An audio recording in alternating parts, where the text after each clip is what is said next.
Right, can we not try and sabotage the episode, right? Can't guarantee nothing. Please, Okay, right? okay. Theme tune incoming.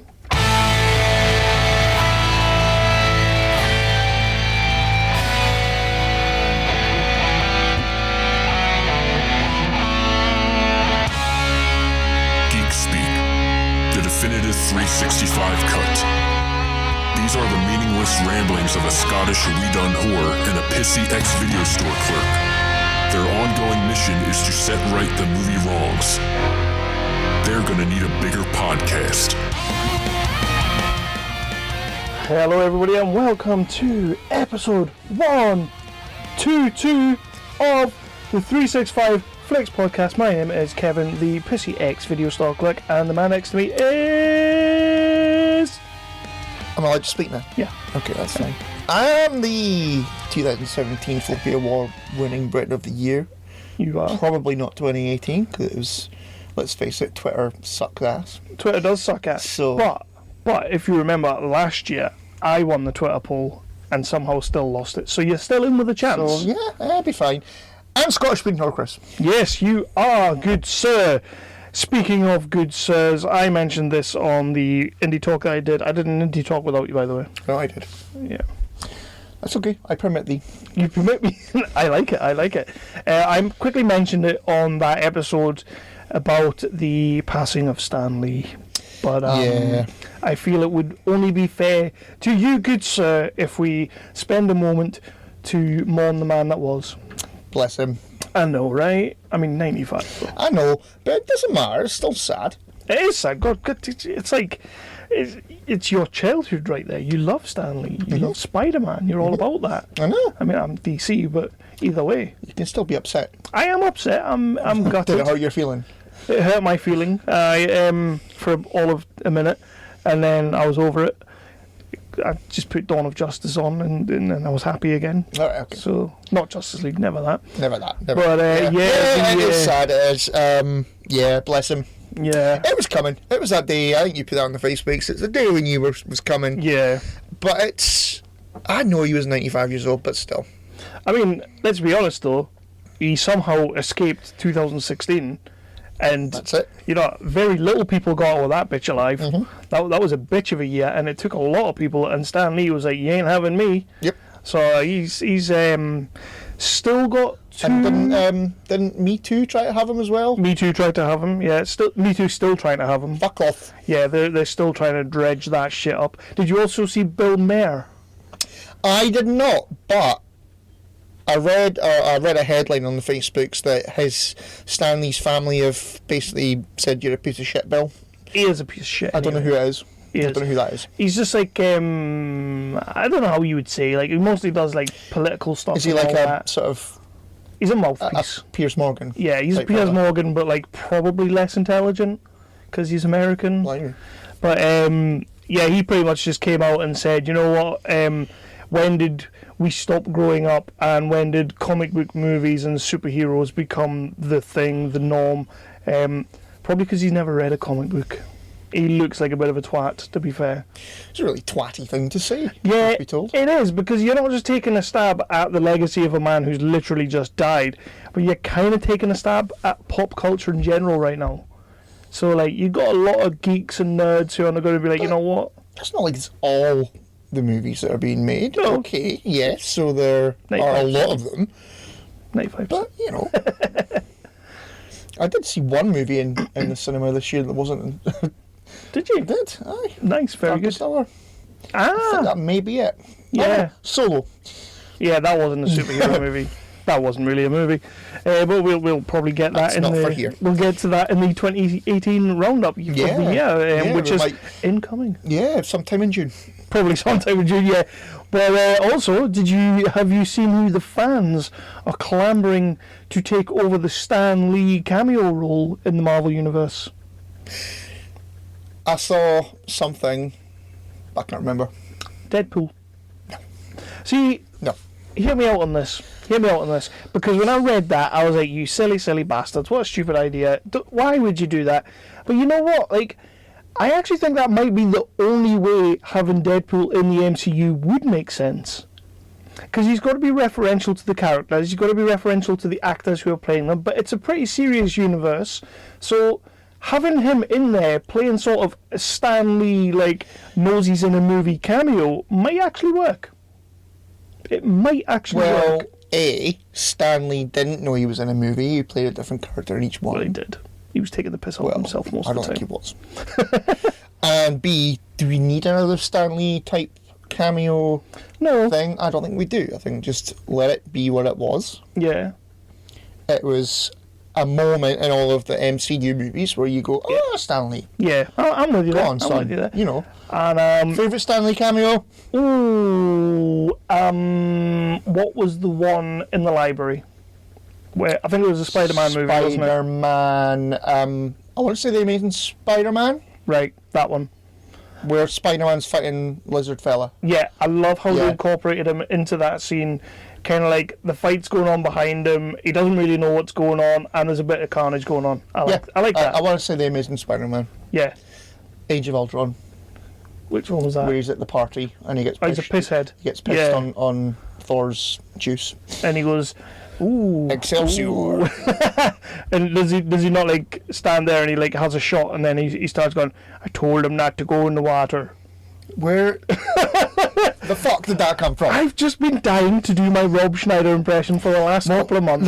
That's what happens when we only do an episode once every month. Exactly. So we have a episode coming up. I'm not going to say jam-packed. It is pretty jam-packed, but I'm not going to say that. We have an episode for you tonight, ladies and germs. We are going to talk about... I'll leave that bit to you. Well, I've been told that you've got some news. Yes, we've got some news. And we have got what you've been watching. Yes, we do. Or what you've been playing. Yes, yeah, pretty much, yeah. Things have taken a hit. Yeah, truth be told. I've done well in the last 3 or 4 days of watching some stuff, but before that, like the last 3-4 weeks has been a total write-off. Yeah, same here. So that should be an excellent section. I've got a couple of things. We are going to be talking just the pilot, ish, of the chilling adventures of Sabrina. So you watched more than the pilot. Spoilers. Okay. Yeah. And then our top 5 is a different kettle of fish. Yes, movie fights. So, we were talking about it, and then because we were kind of struggling to think of a decent top 5. I wanted something different and exciting and I fun. hadn't had coffee yet, so once I'd had coffee and some cocaine, obviously. So did you not like my initial idea of top 5 supporting roles? I still have no idea what the fuck that means. Is that like an extra? Top 5 extras in a movie, that would be pretty fucking dope.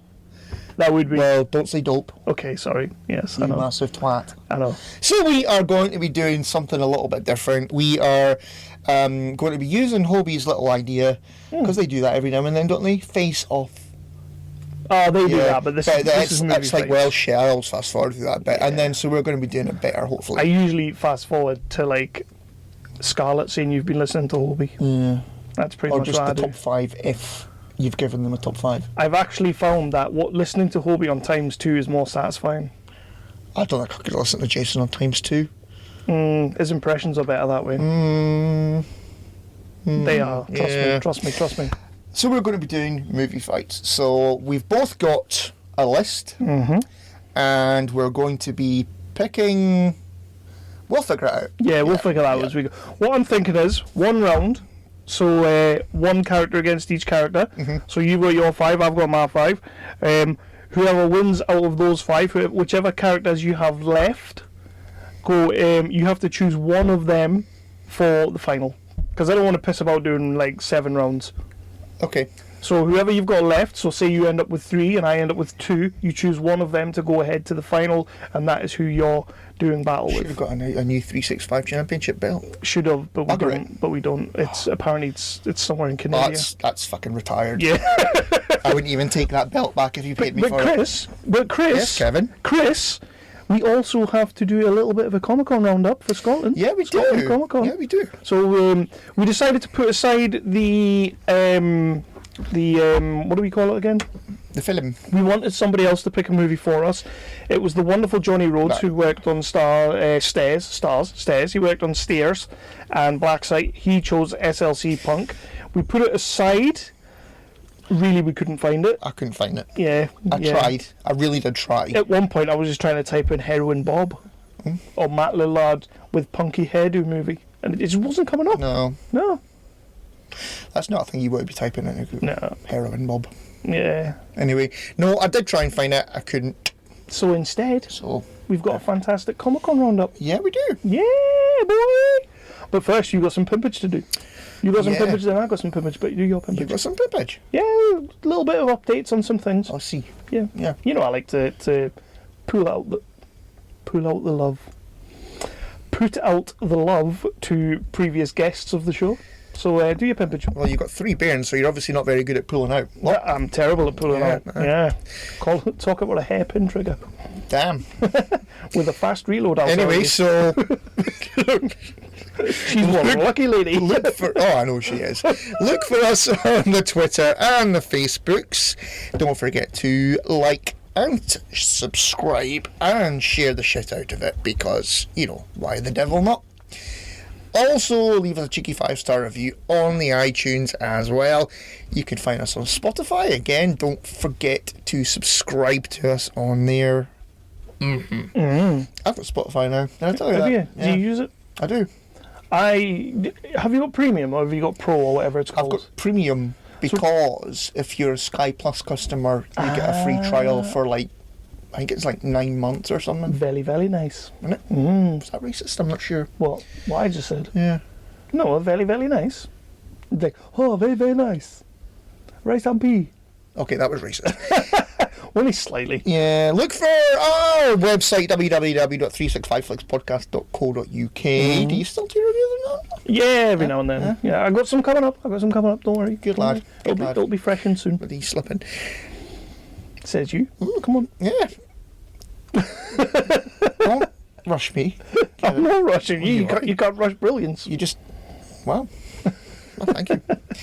As well as a few networks, we're on the Tangibound Network, we are on the Wicked Radio Network, We Be Geeks, the awesome nerdly.co.uk. Nerdly. Exactly. Finally met Phil.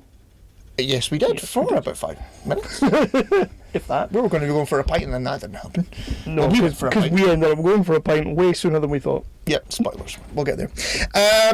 And hashtag Podder Family, hashtag BritPodScene on the Twitters. Done. You go. Yeah. So that's all fantastic. That's all good. The the No Phony Podcast Network as well. We mentioned them now. I see. No Phony Podcast Network. Now, did you tell me that already? I think we mentioned it on the last episode. Way back in March. Alright, okay. But we love them because Dear Diary's on there, and Dear Diary is an awesome podcast that Who? we love. Dear Diary, Joe's podcast. Who? You know Joe. Don't do that. We only do that to Rick and Matt because they're a couple of scumbags. But they're the two we do it to, not Joe. We love Joe. Nah, I think we're chat to Joe as well. If Matt and Rick are listening, I don't mean it. I'm only half serious. They're not going to listen to that. No. They don't even listen to their own wrestling podcast. Do Oh, zing! we have listeners in Canada? Yeah. Like, at least one. Stephen Amell probably listens. Is he Canadian? No, but he's always in Canada Alright. filming. But yeah, a couple of little bits. We've got some pimpage, but I'm going to start off with a little bit of... it's sad news. You've seen all this stuff on the TV and on the news about these fires in California. Yeah. Tracey Birdsall and Neil Brooke Johnson, who is the director of the Evolution Wars and the Time Wars. They have, unfortunately, their house has been devastated. Yeah, that's a damn shame. It is gutting to see. They've been posting up on Twitter and all that, and Facebook some videos of like what they have left, which is Not a lot. it's nothing. It's really gutting. It's really a shame. Those guys, they love this show. They've supported this show for a good year and a half now. Good year and a half to 2 years. We love Tracey. Tracey's awesome, and Neil's he couldn't be more supportive. And you didn't believe he was a fan at one point. I did not. To be fair, neither did I. Until he was listening to us while Tracey was on. Yeah. Yeah. Not a live episode, which would have been even weirder. It would have been like cool if he was listening to us do it live, but like because he was listening to a completely different show, it was like, man, that's weird. So he would have like had two versions of us, Tracey and whoever we were talking to. Ooh, timey-wimey. I know, right? Yeah, but that is just a damn shame. They've got a like a Kickstarter or something like that. Yeah, it's a GoFundMe page. And I said on the last episode when I mentioned this, we would never beg you or ask you to give any money or anything like that. It's not really our shtick. But if you do that have all the time. yes, for us.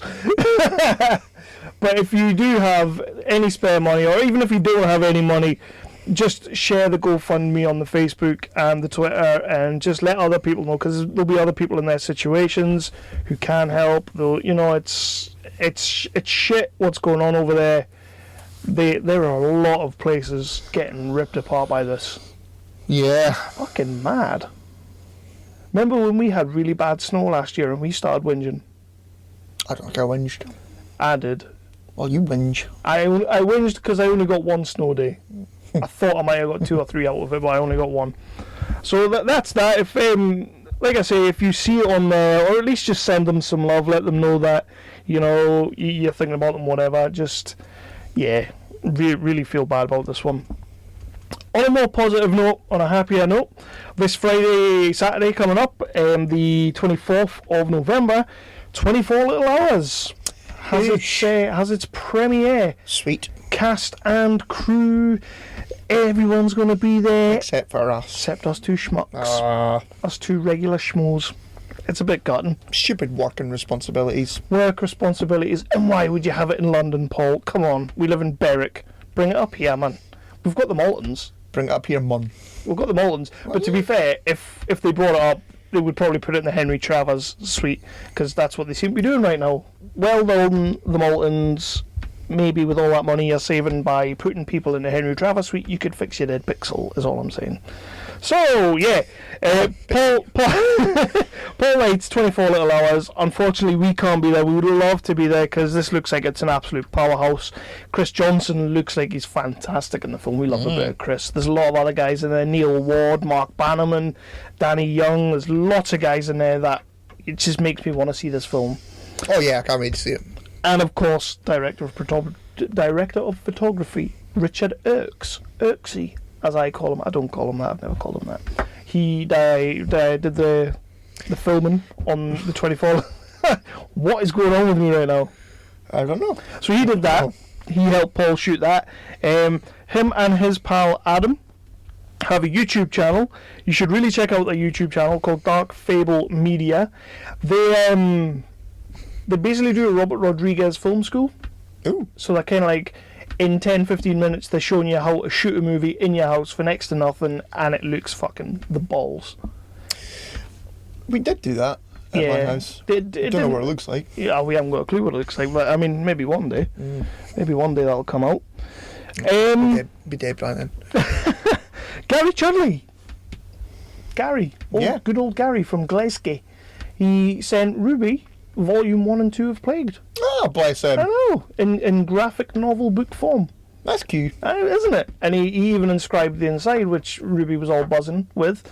It said, "To Ruby, the future of the 365 Flicks podcast." That is very true. It pretty much is, yeah. So she's all buzzing, so she's getting to read that, and when she reads that, she wants to tell us all about it. Good stuff. 2 films coming out on DVD and Blu-ray. Quickly, Night Shooters. Remember that one we saw the trailer for? Yeah. I have a copy of it, so I will be giving it to you so you can watch it. We've been asked Will you? I will, because we've been asked to do a little bit of a review. That sounds fine. Someone from the movie may be coming on Indie Talk soon. I don't know, hopefully, but surely you'll be on that one. Will you? Will you be joining me at any point? Will you actually invite me on that one? I might. Because let's face it, you didn't invite me on the last one. You just said, "Oh, I've recorded it, by the way." Yeah, because he was my Geordie mate. All right. And you don't like Geordies. Oh, right, okay. So I would have taken the whole thing down. You'd have been sat there going, "What you speaking about? What you speaking about? I don't understand you." Why the hell would I sound like that? I don't know. I'm not Chris Pine. Oh. So, yeah. That is Night Shooters. Is you can order it on limited edition Blu-ray as of the 1st of December, and then it comes out on like the 15th of December for like regular Blu-ray, regular Blu-ray. Yeah. So, Tom, I was speaking to our good friend Tom today, Mr. Tom Payton of Pandorica, Blacksite, and Redwood fame, soon Stairs. So I'm doing some updates on the show tonight. Any chance you could let me know where you're at with Stairs? Would be, give me some info. So yeah, apparently that's going really well. He's got an edit. It's not a final edit yet, but he's got an edit. Hopefully we will be able to see it soon enough. Hopefully it will be hitting. So we'll have to go to that one. Oh yeah. Considering we're in this one. I know, right? Considering we're in this one, we'll have to go and see it. See you falling over like a tid. Well, I'll not be falling over in the cut. Well, you hope you're not. I better not be. You hope you're not. I'm walking out. And I did ask him today if he would still like that scene for the Blu-ray, and it looks like that's going ahead. Right. It looks like that's going ahead. Fantastic. Hopefully with some action music, some like Saving Private Ryan music, and then you just fall over like a tool. I'd be okay with that. I'd be okay with that. But yeah, this one. So he's been over in the American film market recently. Yes. And he's a very busy man, and he's always got many irons on many fires. Blacksite. Looks like it's coming out on physical, obviously. We can't wait to get that. But it's also, and I can tell you now, apparently I don't know how many other people have mentioned this on interviews or anything like that, but Blacksite is getting the animated TV treatment. Oh. In the vein of Castlevania. Have you seen Castlevania on Netflix? I've not seen it, but I'm aware of it. Sort of like Tokyo Ghoul, Death Note, that kind of style. It's getting that kind of style. That's pretty fucking cool, eh? Wow. Yeah, Blacksite is going to be an animated TV show. Voiced by the cast of Blacksite? I hope so. I was thinking about that earlier, like, you'd want them all to do the voices, like Toby on an animated TV show like Blacksite. Because I know Toby's already a cartoon anyway, so yeah, you just do his Fuzzmo voice. But like like how he basically did the Dharma video, explaining what the Blacksite was. Him at the start of every episode explaining the rules of the Blacksite would just be so fucking cool. Like, just get Toby in there like, this is a Dharma video. Oh my god, it's me, Toby Osmond. Hey! He could become like the animated version of Alan Partridge. I could see that. He could totally play Alan Partridge. That is cool as hell, though. It is, isn't it? I was like, when he messaged me, I was like, what the fuck? Like, how have you not told me this yet? Like, surely he's known for about 6 months and he's just not telling anyone. Do you notice they all do that? Like, they all come on the show, they all do interviews, they all pretend to be a pal, they all love us and stuff like that, and then they all have these, like, secrets that they don't want to tell you. It's just bloody rude. I think it's the industry, to be fair. Yeah, rude. I mean, for instance, Mr. Toby Osmond, Man About Town Tony Osmond, may or may not be, because we're not allowed to confirm anything, be in the final series of Game of Thrones. That's right, he's playing one of the dragons, right? I think he's doing the voice of the dragon. He's he's basically auditioning for Dragonheart 6. Wow. Yeah. I see. That would be pretty cool if you played the voice for Dragon. I'd be okay with that. Yeah. So I took to Reddit. You were doing that on the train, weren't you? I have been taken to Reddit, and I have been throwing some. Has anyone replied? Quite a few people. More than I expected. I thought maybe one or two. I've had a few bits of bait. What I did was, though, clever me, because I don't know anything about the books. Got in touch with our good friend Blake over at Hobie. Who? And I said, Blake, right, who can I put a theory out there? And I sent him a picture of Toby for this guy that would send the fanboys mental. So he sent me a couple of choices, and he says, but if you really want them to lose their shit, and he gave me this guy's name and all that, and I put it out there, and it was like instant fire. Yeah. What if that's who he's actually playing? I'm gonna be devastated. I hope it isn't, because I didn't run it by him. But it It'll got be fine. It's only Reddit. it got some heat, like, and I was like, wow, people are really. And then one guy, and I had to put this guy in his place. But one guy said, no, he can't be that guy because in the book he is both handsome and a badass. What a bitch. So you know me, I wouldn't want Toby to see that. So I took a screenshot and sent it to him. He's dreamy and he can run about with a gun. And What's the best of them? We've seen him in stairs, sort of. Exactly. Kind of. Wouldn't see him doing much, but he did have a gun in his hands. He did. Yeah. Badass. Uh-huh. Yeah. What was his line we heard? No, better not do that in case it's spoilers. He Bygones, said yeah. he had a dodgy finger Yeah. because we spent half the day trying to get the elusive finger shot. It's only a fucking finger. Let's get the shot. Move That was going to on. be the episode of that. The title of that episode. It Wasn't it? was, yeah, but we didn't do it. No. So yeah, that's big news for Tom and Blacksite and the gang. I really hope it's cast voices. Get everybody in there. Yeah. So yeah, we are going to move on to the news section, get some Big Ben bongs, and moving on.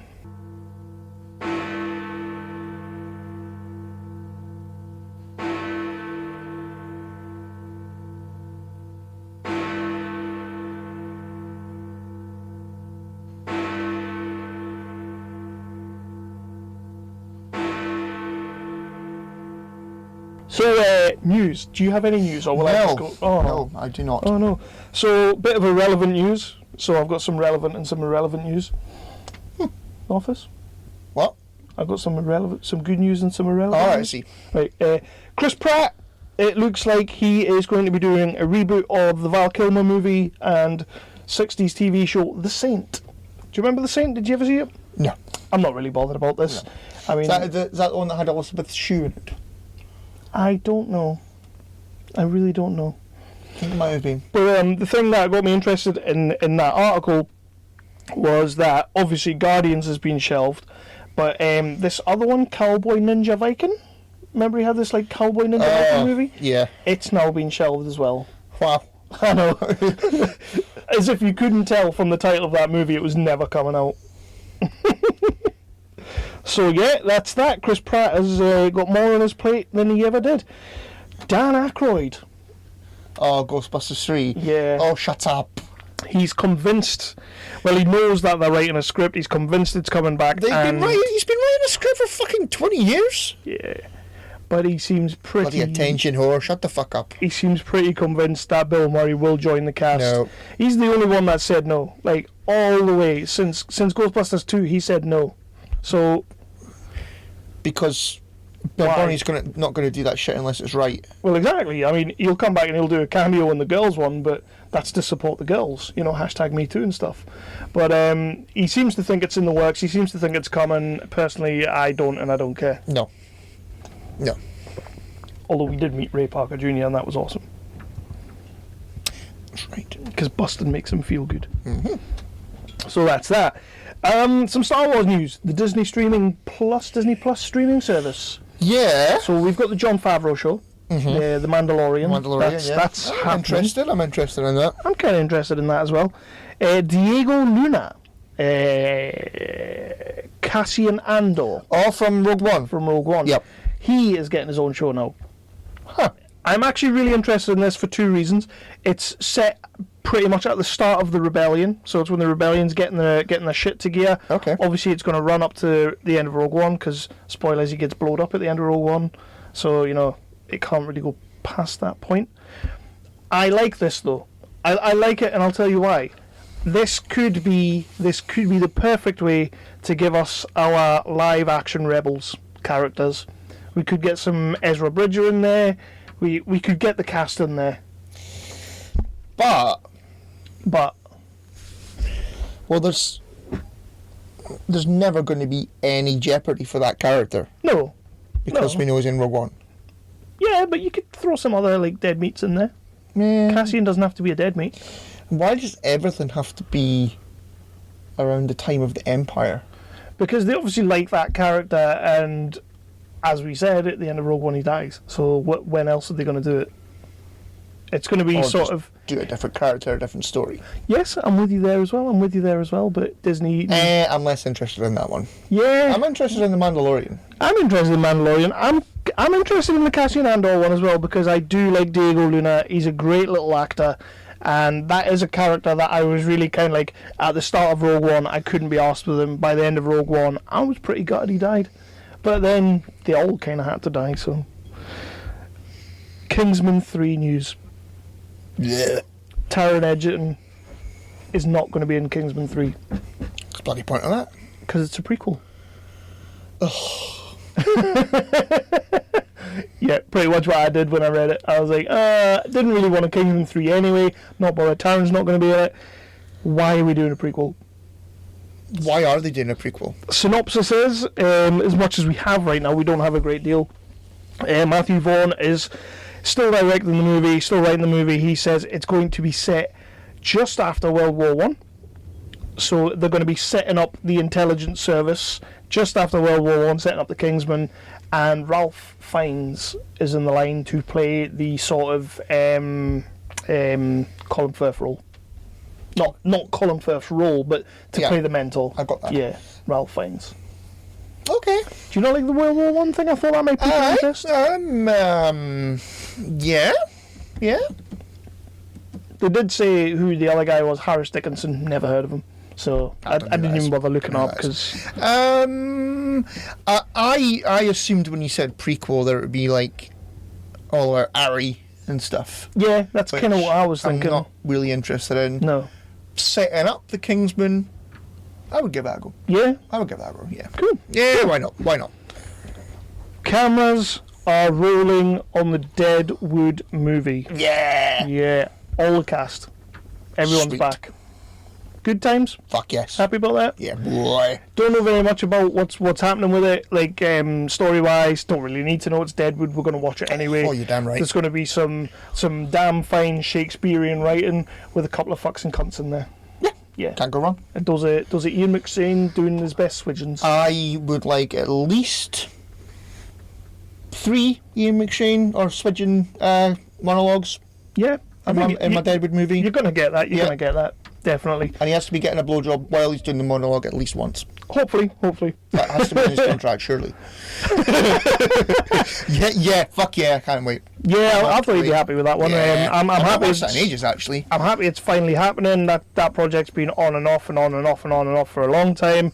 At one point, it was going to be 2 movies. Apparently, there's still potential for 2 movies. Let's just relax, That's pretty much what they're saying. He doesn't want to push his luck. Yeah. He's just going to make sure they get this one out there and make sure it works. Yep. Before you start planning your whole fucking franchise and then spin-offs and then fucking prequels, let's just fucking relax and do one good movie, will we? Yeah. I think we'll get a good movie out of that. I'm sure we Like will. I say, everyone's back. You've got Molly Parker's coming back, Timmy Olyphant's coming back, Ian McShane, Brad Dourif, everybody's coming back, so it can't be a bust. So that's gonna be Surely it can't be a bust. Another TV show that has been turned into a movie. Apparently, we don't know if it's going to be a TV movie or a big screen adaptation. Breaking Bad. Oh yeah, I saw that. What's like About Aaron Paul. Yeah. Jesse, it's going to be about Jesse after the end of the show. Oh, after. I think that's what it is. Yeah. Keep it. Yeah, keep I it. mean, to be fair, I've never finished Breaking Bad. I did series 1 and 2, started 3, wasn't keen on it, didn't bother going back to it. I've seen it through maybe twice, maybe thrice. Yeah. I've not watched it for a while. Yeah. Quite a long while. But it was good. It's a damn good show. Does it need a movie? Does it need continued? I don't think it does. Meh, we'll see. We'll see. So, quick sequels and reboot section. Because we've got a lot of sequels and reboots coming, as we always do. Seems to be the thing, doesn't it? Rebooting Shrek. Original characters, like, same characters, same cast, totally different story. So Why can't you just do Shrek whatever? apparently, as far as I can tell from what I read, they're going back to the start with the same cast and the same characters. Apparently. Well, I don't know for definite what the crack is, but that's the way I read the article, and I was kind of like, what's the point in that? I just don't get it. no, fuck that. Yeah, exactly. Bad Boys 3 is confirmed. It's officially happening. The cameras are just about rolling. Will Smith and Martin Lawrence did an Instagram video. They had the directors with them, 2 directors, and it's happening. It's a go. Bad Boys 3. What you gonna do? So, not watch it. how you feel about that? No, I'd be interested if they weren't old as fuck now. I liked Bad Boys. It's aged horrendously. Bad Boys 2 can go and fuck off. Funnily though, but I feel Bad Boys 2 is aged worse than the first one. I couldn't tell you the last time I watched either, to be honest. I think I had them on DVD at one point. Thick. Not interested at all. Meg 2? Yes. All about that shit. Yes. Yeah, definitely happening. Statham's back. The Shark's back. It's all back. It's all back. I think he's just got to That's your tagline. punch the shark in the face again. It's all back. He never pulled out. Something like that. Why the devil not? Be the tagline of my life. Yeah, weird one. Apparently this has been something that this director's wanted to do for a long time. I had no idea this was ever talked about. Gladiator 2. Ridley Scott has hired a writer. It's the writer of The Town, 12 Strong, the Hemsworth movie with the army soldiers and the horses in Iraq. It was decent. It was quite good. And the last 2 Hunger Games movies, we'll not talk about them. He is writing this movie for Ridley Scott. Supposedly what Ridley Scott wants to do is Joaquin Phoenix's kid, Lucius. He is the new emperor. He's all grown up and he's salty as shit. And Gladiator 2 is happening apparently with Ridley Scott directing. So, right. Nah, you're alright. You're alright, thanks. This was like the biggest I'll pass. Could Ridley Scott not just fuck off? The thing is, I think that's what it is. Like, he made like Alien Covenant and Prometheus and all that, and he's like, maybe this is the way to go. Maybe I just like make sequels to my old movies, my old great movies. I'll just make a sequel and fuck them up and see how the fans get on with it. And then I'll do more anyway. Like, Gladiator's it's a classic fucking movie.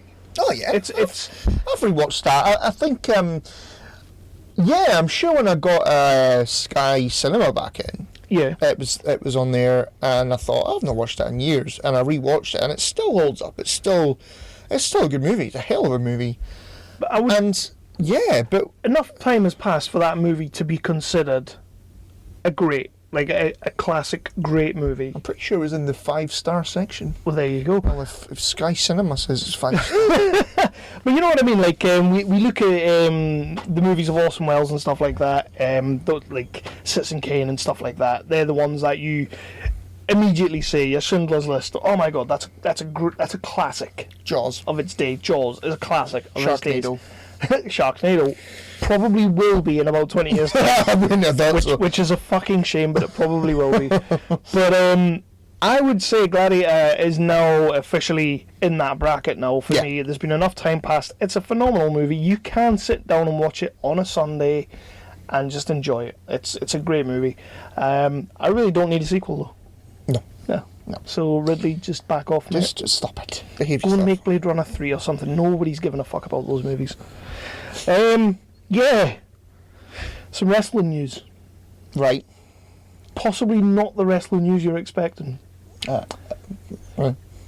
David Arquette, the actor David Arquette, Former WCW champion. former WCW champion, is becoming legit wrestler. He's had a couple of fights already. They've been taped in the last few weeks. And I was speaking to Kev right earlier, and we were kind of talking about the fact that David Arquette, former WCW champion for all of 2 weeks, yeah, he actually looks all right. There's videos on YouTube of his matches. He did a tag match, and then he did a death match.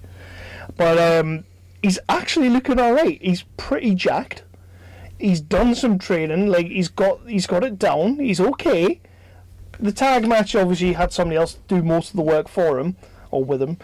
But yeah, David Arquette, from little known movie Ready to Rumble from back in the 90s and WCW Forgotten Champion is now a legit wrestler. Yeah. Wow. Okay. Yeah. Okay. You need to watch the second one. The second fight he did, it was a death match. I don't know who the guy was playing. It was like some random guy. Took one of those fluorescent bulbs, you know, those big bulbs that like can fucking give you cancer and shit. Mm-hmm. Took one of them to David Arquette's head and nicked an artery. Basically put him in hospital. Oh my Christ. David Arquette, ladies and gentlemen, Deputy Dewey from the Scream movies, is now Courtney Cox's husband at one time. Yeah. Holy shit. Yeah, I did not expect that. He's a wrestler. Okay. You know I like to surprise you with some news. Yeah, I've done that. I loved it when I saw it. I was like, oh man, like I read it this morning, I saw a quick little clip this morning, I'm like, that's cool. and then Kev was on the phone to us and he's like, have you seen this shit about David Arquette? I'm like, yeah. I was like, yeah, it's fucking awesome. David Arquette. So yeah, I'm going to keep saying that. David Arquette's a wrestler. I'm going to finish up with some trailer talk. Dumbo trailer, did you see it? No. Looks awful. Tim Burton, stop it. Although, didn't see Helena Bonham Carter in the trailer. Should be in there though, yeah. Is she supposed to be in there? It's Tim Burton. Of course she's in there. Okay. The Aquaman trailer, the final Aquaman trailer, have you seen it? No, I don't need to see it. I'm going to see it. You don't. It's a phenomenal trailer. It's a really good trailer. I watched it, I loved it, but I still cannot wait to see that. Clint Eastwood, Oscar bait movie, coming out just the right time. No, well, see, I don't believe that because brought out like American Sniper and that was bloody, wasn't that snubbed? They needed another one and that was snubbed. So yeah, but Eastwood tends to win the Oscar. Well, when he puts a movie out, like okay, American Sniper, he didn't. Okay, that's cool. That's fine. $1 Million Baby, Unforgiven, Untouchables, all that kind of shit. Not Untouchables, not that one. Like whenever he puts a movie out, he wins an Oscar usually. Okay, this one I genuinely think he has a shot at because it looks pretty badass. It's called The Mule. Okay. And it's all about a donkey. No, close. It's all about an old boy who's making money by trafficking drugs across the border. Oh my Christ. Yeah, and yeah, I think you should watch the trailer. I think you'll enjoy the trailer and you'll watch the movie and you'll be like, yeah, he's probably going to win an Oscar. Okay. And Bradley Cooper's in it. I like seeing Bradley Cooper when he does different shit to what he normally does. So yeah, The Mule. Okay. And that's the news. I feel like we bashed right through that. Yeah. Mm-hmm. Tidy. So what we're going to do is now we will move on to the Comic-Con. Yeah. Get that done. Tell everybody about Scotland Comic-Con for the love of the 80s. And crack on. Hello, is this on? Yes, can you hear me? Yes, as we rehearsed, Scarlett. Right. Hello, this is Ruby. And Scarlett. The real stars of 365 Flicks podcast, inviting you to listen to our Yankee friends, the History of Bad Ideas podcast, or as we affectionately call them, Hobie. Yes, it was really funny. I love the news, opinions, and silly games. And their smash hits, the top 5 list that only a Hobie listener could admire. Hold on, sister. Why are we promoting Hobie? Father says listening to them rather brains and they speak bad American English. Good question. Don't tell Father, but Jeff said we could have all the leftover glitter from Neil's visit over at Dark Angels and Pretty Feet. Oh, lovely. And Blake said he'd bribe us with IOUs. How much in pounds is that? I don't know, but he said it was worth more than Michael Leal's Canadian money. We'll be rich! And Jason said we would get to watch the world burn. How exciting! Let's continue the History of Bad Ideas, the official podcast of the Cincinnati Comic Expo.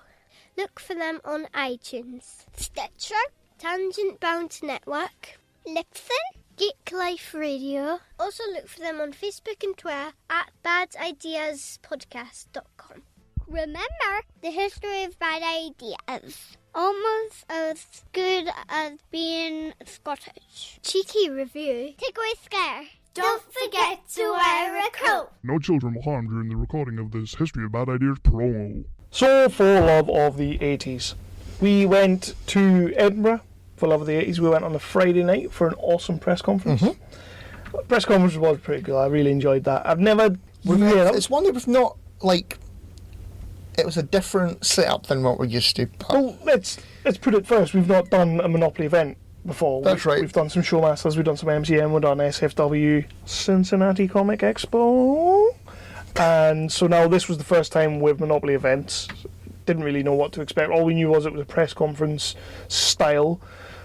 So I kind of thought, and I told you, it'll just be like, they'll come in, there'll be 2 or 3 of them, and then they'll go away, then the next ones will come in. Yeah. That didn't happen. We got like 15 in one go. Yeah, they Graham Nortoned it. Fully Graham Nortoned it. But it was cool. It kind of gave everybody a chance to sort of settle in, and then you could pick which one of the 3 guys you really wanted to speak to. Because when they were asking questions... Yeah, it was a little bit sort of... It was basically Lou Ferrigno, Sam Jones, and Face. Yeah, and I mean, Sylvester McCoy got a couple, bless him. Yeah. But yeah, it was kind of those 3 got all the questions, and the rest of them are kind of just sat, sort of twiddling their thumbs a little bit. But massive props to Amy Parkinson. She was the press lady that was looking after us. She made sure everybody got a question. Yeah. And then Andy, who is the owner and the organizer of the event, stole my question to Zach Gallagher. Yeah, I know. I wasn't happy. I was about ready to stand up and say, "Excuse me, sir, that was in fact to be my question." I played it cool. I didn't do that because he looked like he probably handled himself. So at the press conference on the Friday night that we rushed down to get to, to Edinburgh, we had Rex Smith from Street Hawk. Mm-hmm. We had David Hasselhoff. No, he wasn't there. No. Stop reading off the list. I am reading the list. Doing all the press, all days, didn't turn up for the press conference. Yeah. That's just rude. He was still there though. He was awesome. From what I saw, everybody was getting a bit crack with him, and he seemed like he was giving a lot of time to a lot of the people. But he is the Hoff. You know, there's only so long you can breathe that air without fainting. So he is the Hoff, and he knows that. Ray Parker Jr., the man that does Bustin' Makes You Feel Good. Well, you just totally fucked up that song. Can we be honest as well, though? Like, it was said during that thing, like, it must have been written somewhere that without the song, the movie isn't the movie. I actually kind of agree with that a little bit. It goes hand in hand. Yeah. Yeah. Like, yeah, definitely. I mean, that song would be pointless without the movie, to be fair, as well. Yeah. Yeah. Hand in hand. Yeah, hand in hand. I like the way you put it, hand in hand. Yeah. Like a man with a child, hand in hand. Gil Gerard or Jill Gerard? How do you say that? Jill Gerard was there, or Gil Gerard. Zach Galligan from... yeah, he was a good guy. He was. I chickened out on getting a selfie Pussy. with him. I did, didn't I? It was £10 for a selfie, and I totally bitched out. Well, I paid 40 quid for a bloody autograph. He ruined your canvas, didn't he? I've done that now. Dirk Benedict, the face man himself, was there for sort of a Battlestar Galactica reunion with Herbert Jefferson Jr., Jack Stauffer, and Terry Carter, which was pretty cool. That's been going for like 40 years now. Apparently so. Yeah, I mean, I've seen bits and pieces of Battlestar, but that was one I never got into. I was never a big fan, but I've seen it, and I've seen like the redo with Katie Sackhoff and all that. I saw some of that. That was pretty maybe cool. watch some of that. Yeah. Katie Sackhoff, but yeah, I can't think of ever watching that when I was a kid. It was pretty cool seeing all them there, though, like the old guard of the Battlestar. And then you had the likes of Sam J. Jones. By the way, still haven't washed my shoulder. It's like the one part of my body I've not washed in the last like 2 weeks. The one part, let's be honest. Because Flash Gordon came in. He was having a funny moment. He was being a rebel, you know, and he came over and he sat down beside me, and I was already like had half a stock at that point, and then he like punched me in the shoulder, and I was like, I'm not washing. And guess what? I haven't. And then Lou Ferrigno, the Hulk. Yeah. Hulk smash. Got an awesome cake. It was his birthday, bless him. It was his birthday. 16 something? What? His age? I don't know. I can't remember what they said. Bygones. Old enough. Yeah. And Sylvester McCoy. Old And enough. Sylvester McCoy, who was all like, I'm from the nude. But it was cool. So it's like a McCoy impression. It's the best I could do. But we did the press conference. Everybody got some questions in. There was a lot of other press there. I really enjoyed it. It's like I thought it was a nice, relaxing atmosphere. I was taken aback. I will say I was taken aback when they all came in and they sat down, and I'm like, okay, so how's that going to work? And then, well, we saw how it worked. Like 3 people got asked questions, and then Amy threw her questions in. She made sure everybody got some, and then we went home. Yeah. After a pizza. That's right. Yeah, what pizza did I get again? I can't remind. And I played that awesome, funny, awesome joke on you with the cherry coke, but you weren't having it. Because guess what, people? Once again, Chris has taken me somewhere where I had to get my own drink. Not happy. No? You're a fucking idiot. Can I use that now? I'll ditch the cinema thing, and we'll use that. Because the cinema thing's been going for 9 years. Yeah. So how long? Almost 10. How long can I make this one go on for? Oh, I'm sure you can make it go for another 10 years. So we got up nice and early on the Saturday, got the train up to Edinburgh, went to For the Love of Sci-Fi Comic-Con Scotland. For the love of 80s. For the Love of 80s, yeah, not sci-fi, that's next week. How'd you get on? Yeah, it was a good little experience. I mean, it was obviously we've been to bigger cons, but Yeah. it was a great atmosphere. I liked the way it was laid out with all the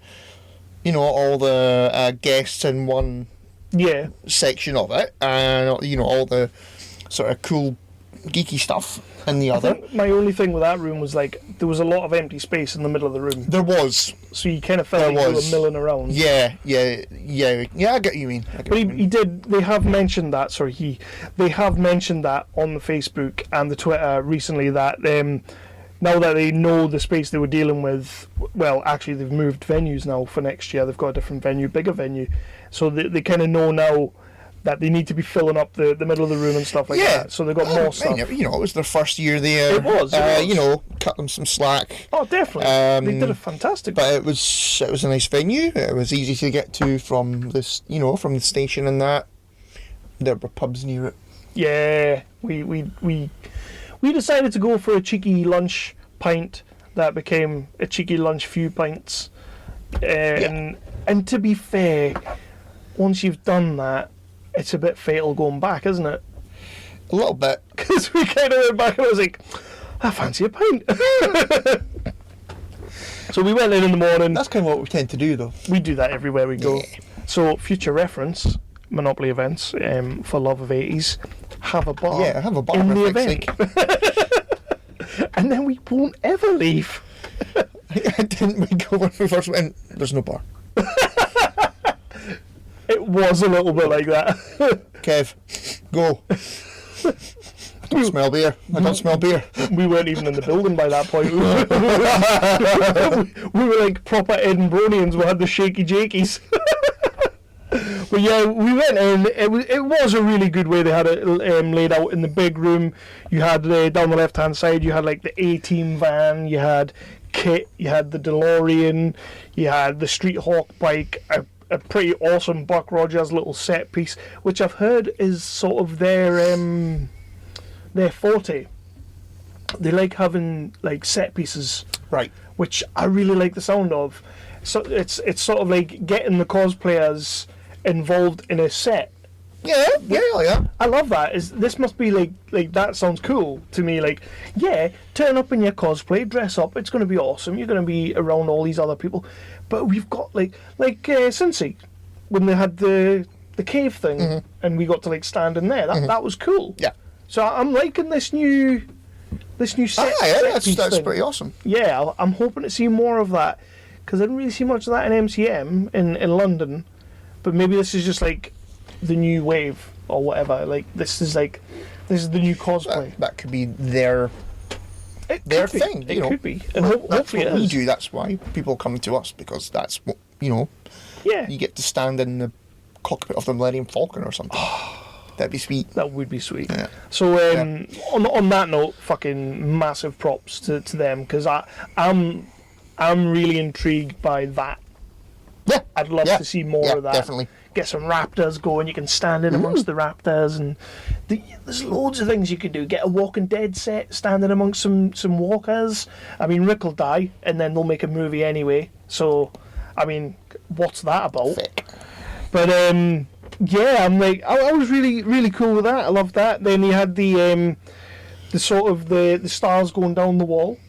You had like Rex Smith, and you had everyone going down the wall. I loved all that. Everybody was nice. It was sort of like how Showmasters does it. Little bit. Well, that's how everyone does it, really, isn't it? Pretty much. Yeah. Pretty much. Yeah. And the signatures in the pictures and all that were pretty reasonably priced. There was a couple I thought were a little bit over the top. Well, I got the Hoff's signature. Yeah. So I got to shake the Hoff's hand. Yeah. Which was cute. But from what I understand, they dictate their own prices. From what I understand. Right. So. I mean, 40 quid for a signature. I mean, I paid. What did I pay for Mario Margulies' signature in Cincy? I can't remember. Probably about 40 Probably about. Yeah, I didn't get my photo taken with him. No. Because that would have been another 40 quid. Yeah. And yeah, I'd had beer by then, so all I wanted was beer or cider. Yeah, we're making this sound like we are just a pair of pissheads. What are you going to do? If the cap fits. And then It's pissing it down with rain outside. And then obviously you had a nice little walkway to go through to the other section, and in the other section was like the traders room. That could have been a little bit bigger for me personally, but I love what they did with the space. They filled it right up. Oh yeah. They had a little bit of everything, and it wasn't like every stall was sort of the same crap, because sometimes you find that. Sometimes you do find that, like, you're walking past about 5 stalls in a row and they're all doing the same t-shirts. Yeah. And it's like, oh, come on. For me, when we were walking around that event, those different traders tables, there was a wide variety. There was a guy selling log burners. Yeah. They were cool. I told him that we would give him a shout out. WKD Burners. They do amazing log burners and sort of like barbecue type things in the shape of geek shit. Yeah. A Death Star. I want that Death Star. I want the Iron Man. The Iron Man was cool as well. They put a video on their Instagram of the Death Star in action at night. Yeah. It looked amazing. I'm like, I want that. I wouldn't know what I'd do with it, but I want one. I would put it in the living room. Do you think it would work the same if you just put some like torches in it? Ooh, maybe. Not even set it on fire, just put torches in and just set the torches off at night. You can buy like flamey bulbs. Oh, like tea lights. Who's speaking like that? I don't know. No. I don't know. But yeah, they had a wide variety of stuff in there. There was some really good stuff. You got a canvas. I did. Which was reasonably priced, because when I saw it, I was like, yeah, that's a good like £180. Yeah, but you see, there were no Transformers things. Yes. So yes, I was pretty much buying it, whatever. Yeah, that was pretty much your gripe that day. Yeah, It's a small gripe, but I was but expecting more Transformers. it's an 80s con. But Transformers is from the 80s. That's what I'm saying. No. It's an 80s con, Yeah. so you kind of like, you would have expected to see some Transformers. Maybe next time. Maybe next time. Bigger arena, bigger event. I mean, it looks like they're going to really go for it next year, because they pushed the boat out for this. This was their first event in Edinburgh, and the level of 80s talent that they had there Hell yeah! was just... You can't fault them at all with that. I mean, can you get much bigger than the Hoff when it comes to your 80 No. stars? The Hoff, I mean, no, you can't really get much bigger than that. A-Team, you had the Face Man. A-Team was like the biggest show alongside Knight Rider and stuff. Maybe Hulk Hogan. I don't think I'd be that bothered. You had Bret the Hitman Hart, for fuck's sake. Yeah, yeah. Surely Bret Hart's like more of a legend than Hulk Hogan. See, I thought Bret Hart was more 90s, Was he? but I don't know. I might be wrong.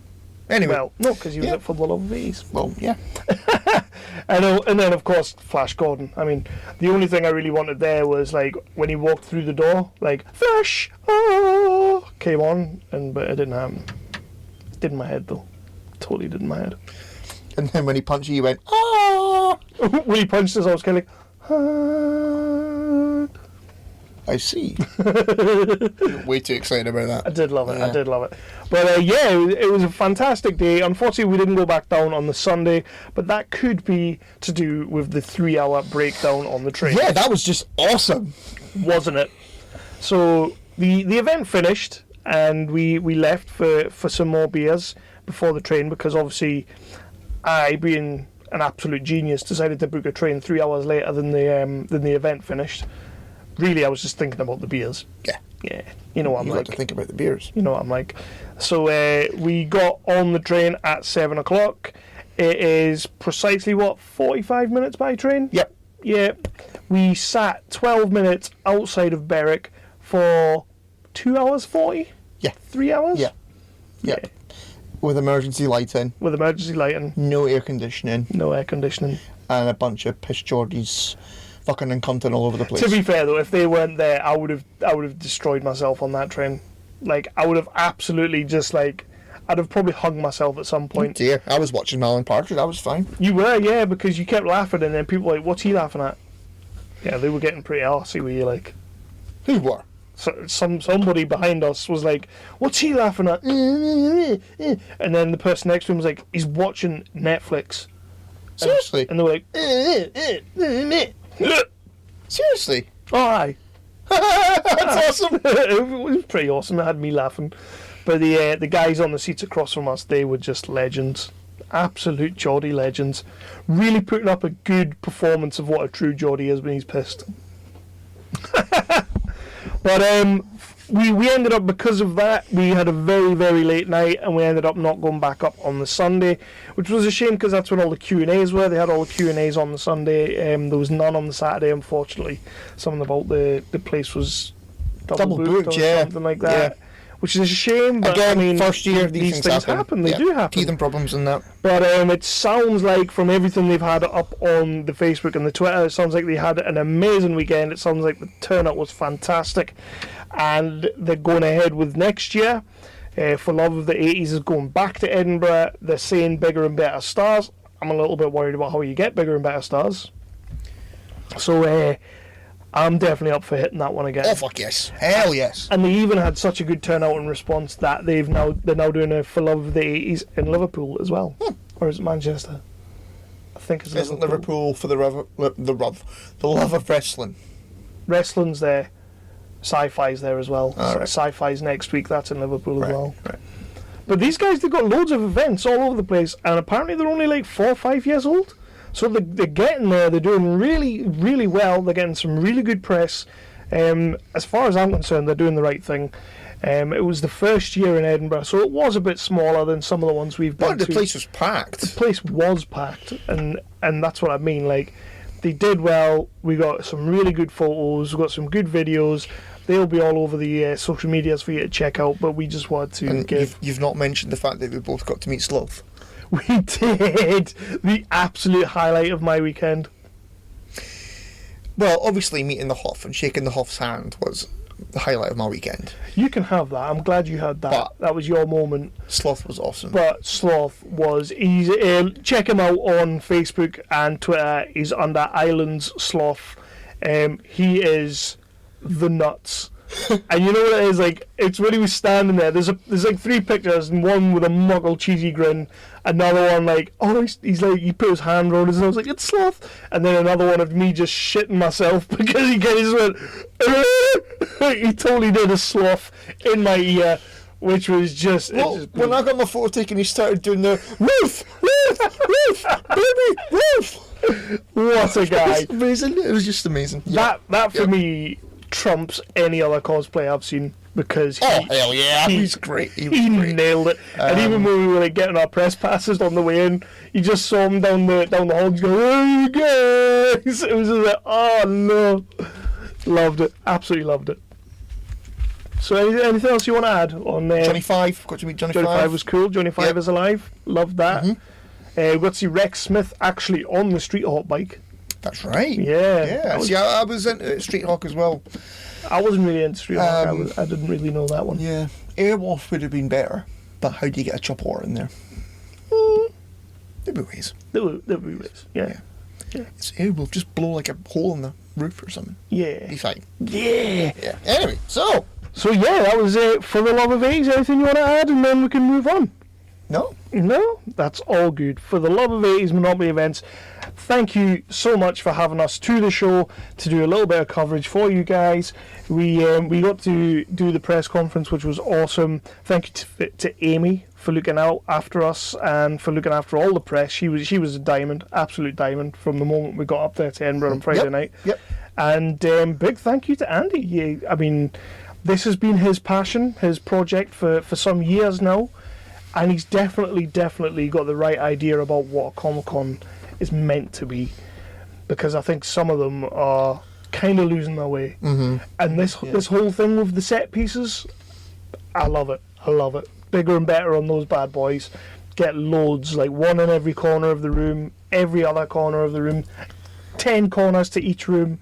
Get some set pieces in there. I'm excited about set pieces. I get this. Can you tell? No. I mean, I'm saying that, but Unclench your fist. I'll probably never go in one and act like a Doyle. Like, I'm sure you will. because I totally went and got my picture taken with Zach Galligan because I'm not a massive big coward. He had Gizmo as well. Well, you should have gone over that. I know. But you know what? What? He probably had that all day. What? I know that's the point. He wanted that all day, but next time he's there, I'm definitely doing it. Had what all day? People getting selfies and stuff. Well, yeah, he was at a fucking table. When do you think we'll get a table? Mm-hmm. We should totally do a podcast from their convention and get like Brett the Hitman Hart to sit down beside us and be like, "Hey Brett, remember my idea for the YouTube channel? Do that, but live at the con." That is fire. That's straight fire right there. Yep. Aye. You up for that? Yeah, why not? Go for it. So let's move on. Yeah. So we are going to move on to, let's do just the pilot. Okay. Get that shit out of the way. Yep. Yeah? Get that shit out of the way. Alright. So just the pilot coming up. Let's talk about some Sabrina. Yeah. What is up, future listener? My name is Josh. And I'm Kevin. And I am Michael. And we host the Second Press Podcast, that news curating podcast where us three cousins get together and make fun of the news. We'll keep this short and sweet. You should listen to our podcast because it's funny and informative. Exactly.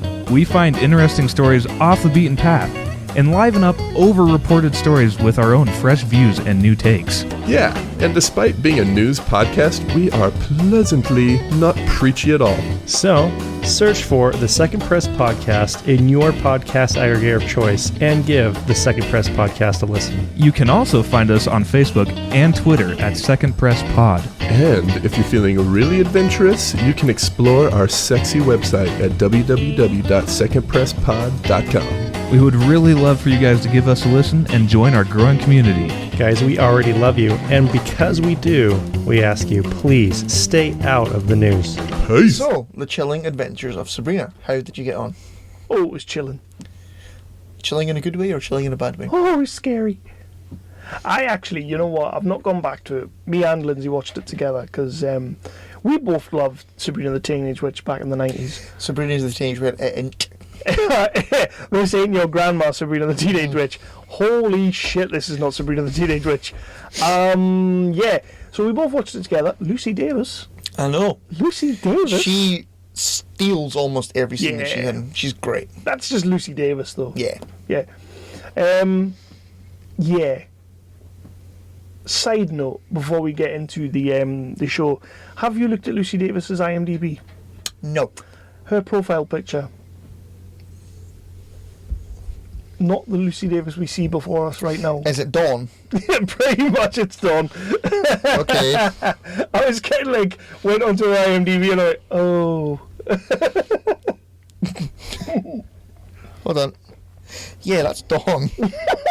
Oh, bless her. I know. And That's like a dating photo. she looks totally fine now as well. I really love this new Lucy Davis. I love it. I loved her in Wonder Woman. She was great. Mm-hmm. But yeah, less of the fat shaming. Let's. Well, there's not much point in, well, especially me fat shaming, is there? So, the Alright, chilling, fucking argue quicker. the Sabrina, the Chilling Adventures of Sabrina. It's on Netflix.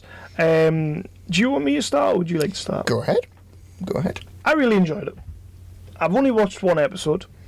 I do intend to go back, but you'll find out in a moment, I kind of binge watched a couple of other shows, so I kind of had to drop that one for a minute. I am going to go back to it. I like her, the kid.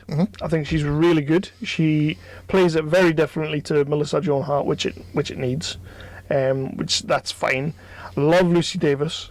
Don't really like any of her friends in the show, but I don't think you're supposed to. Love the cousin. Yep. He's pretty damn cool. Like, I can see him being a really good role in that show. And couldn't understand why the left-hand side and the right-hand side of the screen were always blurry. What's when she's doing magic? No, it's the whole show. No, I think it's not just when she's doing magic. It's the whole... Well, first episode, it's the whole... well, not the whole episode. There was bits of the episode where it wasn't. But me and Lindsay were sitting there watching it like... Is it meant to be like that? And I've seen other people talking about it, saying it's a bit annoying. Didn't take me out of the show. It didn't take me out of the show. I just kept noticing it, and I was like, I could do away with that.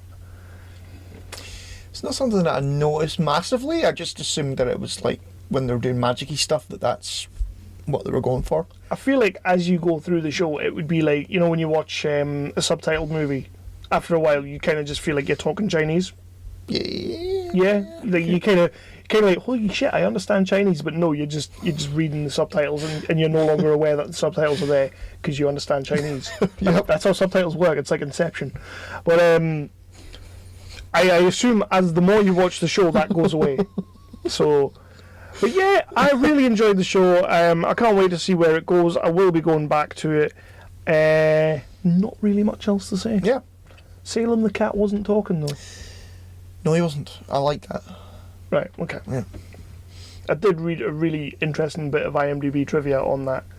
The reason that the cat isn't in it as much as you would expect is that the main character, the girl that plays Sabrina, is allergic to cats.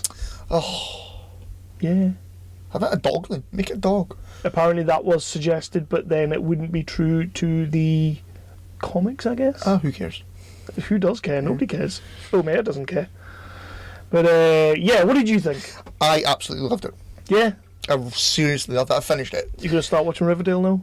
No, absolutely fucking not. Same universe? Yeah, they mention it like twice in the entire thing. What did they mention? The town or the characters? The town. Ah, that's okay, then you can get away with that. One of their, like, Sabrina's boyfriend's brother had been accepted to Riverdale. Of course he has. Does that mean he's got amazing abs? I don't think you see any abs.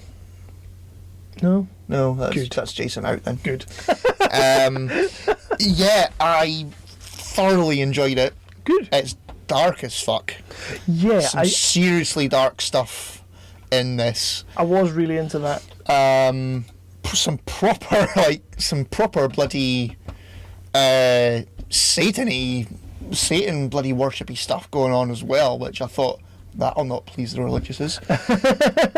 But yeah, I thought obviously Lucy Davis is fucking great in it, and as I say, I thought she stole most of the scenes that she was in.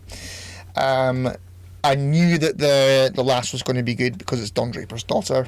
Is that who it is? Yeah. Right, yeah. So I'd already seen her in Mad Men, and I already knew that she had some acting chops about her. You've already seen everything. Ew. About her acting chops? Alright, I see. Same as you, I like the cousin, I like the other aunt as well, who I've seen in something and I don't know what it is. Yeah, we IMDb'd her and I couldn't place her.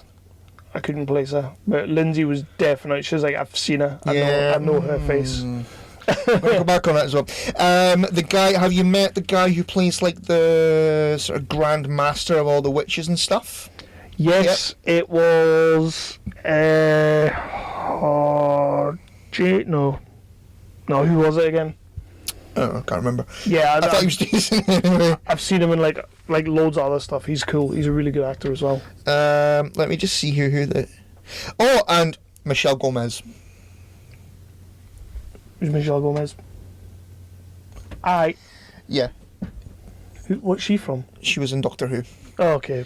And she was in... she was also in... Fuck's sake, what's it called? Bad Education. Right, okay. She played Missy, who was the female master in Doctor Who. But shut up.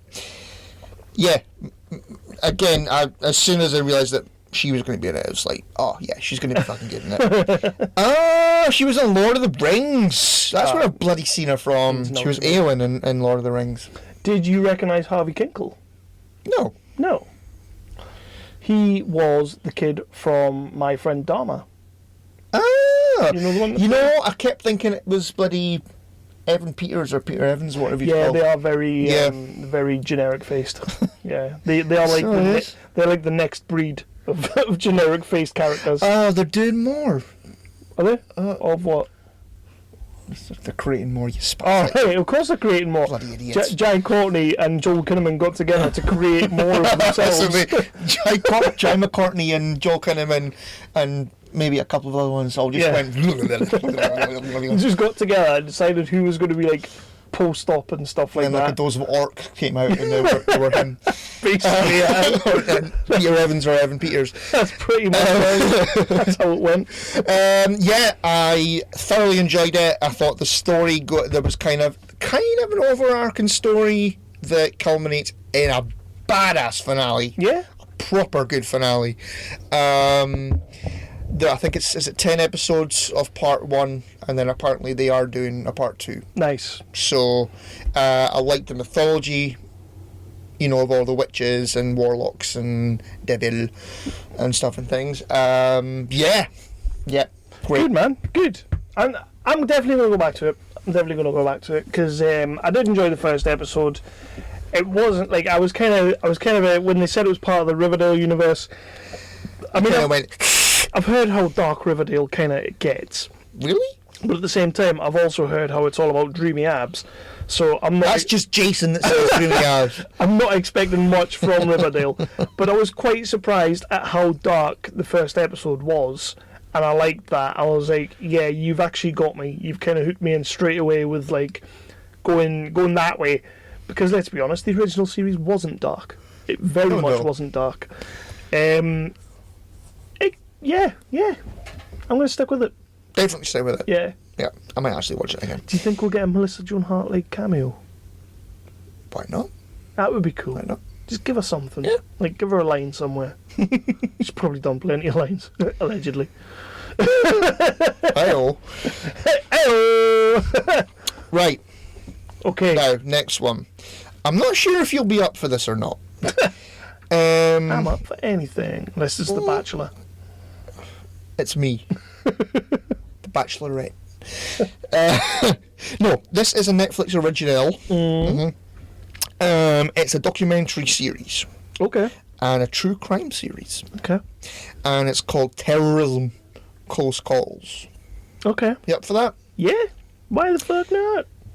I'm assuming it's about terrorism and close calls. But we might be wrong. We've been wrong before. Let's be honest. I'm not hedging my bets on our choice. Well, it could be about like fluffy bunnies and stuff. It could be like terrorizing people. It would be a twist. Yeah, it would be. I don't think it's going to be though. No, probably not. It's probably going to be about terrorism, close calls. Nice. We shall do that one then. What do you want to move on to? Let's do what we've been watching. Cool. Let's go and for then a complete clusterfuck of a top 5 probably. I don't think it will. It'll be fine. Although I've not got a great deal in mind what you've been watching. If truth be, I've got a few things maybe. I've got a fair bit. So we'll be back on the other side of this promo. Do you ever wonder when Spider-Man goes to the bathroom if the toilet paper sticks to his fingers? Do you ever wonder why Superman wears his underwear outside of his pants? My name is Imran. My name is Anthony. He's the Jock! And he's the Nerd. And we're your hosts for the Jock and Nerd podcast, where we sometimes try to attempt to answer these questions. This is a full spoiler podcast, and we swear a lot. Check it out for awesome geek news, interviews, and comic book reviews. Visit jockandnerd.com. We are your superhero TV, movies, and comic book culture curators. Boom. Jockandnerd.com. Jock and Nerd! That was like proper radio style. That was proper David Brent style. No, I'd like proper. We'll be back on the other side of this promo, and then the promo played, and then we're back, and we're talking about the fact of how professional we were. Yep. In our set. ruined it. You fucked it up. Just ruined it, didn't You I? fucked it up, didn't you? Yeah, I ruined it. I shouldn't be doing this. Like, we've been doing this for 4 years, and I'm starting to realise that it was never a good idea for me to be doing this. Like, you should have just done it yourself. It could have been like the Chris show. I would listen to that. I'd listen to that, to be fair. Although, to be fair, that goes on in my head every single day anyway. So, Chris, what have you been watching? Right, well, so I've got a couple of films. Now, see, the thing is, I don't know if I've talked about these already. I had the same problem. Did I talk about them on the last episode? I don't think I did I? No. No. We maybe talked about one of them. Right. Yeah. Okay, that's fine then. That's fine. Yeah. That's a worry, isn't it? I'll let you know when you get to Yeah, it. okay. So Halloween 20 days ago, I watched a couple of Halloween-y movies. Oh, nice. Yeah, that's what you get when you record a month at a time. Anyway, so the first one out saw Halloween. Oh, Are yes. you sure we haven't talked about it? We haven't talked about Halloween. Right. Any good? Yeah, Dying to see it. it was. I really enjoyed it. Yeah. Yeah. I'm still a bit pissed off that they've sort of discounted H2O. Yeah. They've discounted everything bar Yeah. the first one, haven't they? Yeah. But then H2O discounted everything apart from the first one. Yeah. Or was it maybe the first one and the second one? I can't remember. I think the second one happened in H2O. Yeah. The first and the second one happened on the same night. Yeah. So, yeah. So, anyway, but so Laurie has become a prepper, Nice. and she's basically off her heed. Yes. That's fine. That was some Scottish for you. Was it Scottish or was it Geordie? There's a little bit of both. Yeah. So Michael Myers has been in an institution, and of course he escapes, Of course he does. That's how that works. and he decides he's going back to what the hell's the name of the town? It was in Illinois, wasn't it? Haddonfield. Well done. Yep. I'll just agree with you. No, it was. So he went back to Haddonfield, Illinois. Illinois. And so Laurie has been sort of basically preparing a house, Home Alone style, for when Michael Myers comes back for her. And How does she know he's coming back? she can feel it in the water. In her waters? Yeah. What's Jamie Lee Curtis like? It's Jamie Lee Curtis. Yeah, but Jamie Lee Curtis is like... Jamie Lee Curtis was amazing back in the day, and she's been amazing over the years. But we haven't really seen her doing anything of any real... No. She was, she played a good sort of slightly, off the hinge kind of thing. Unhinged, that's what I was going for. Yeah. I knew where you were going. There's a moment where they're all like sat around. They're in a restaurant, and they invite her to it as well because she's estranged from her daughter and her granddaughter because she's such a fucking fruitcake. Standard. Yeah. So she is invited to the meal, to the family meal. Yeah. And I can't remember what happens, but she kicks off and she's all like, She sees Michael's reflection. Table nutter and that. Aye. Yeah. I think she plays it well. And somebody said, "You ain't all there, are you? You done lost your marbles." I see. Yeah, it was the best one I could do. See, that's my biggest worry about Halloween in that movie. Like, Jamie Lee Curtis. Like, I know she can act, and I know how amazing Jamie Lee Curtis has been throughout the years.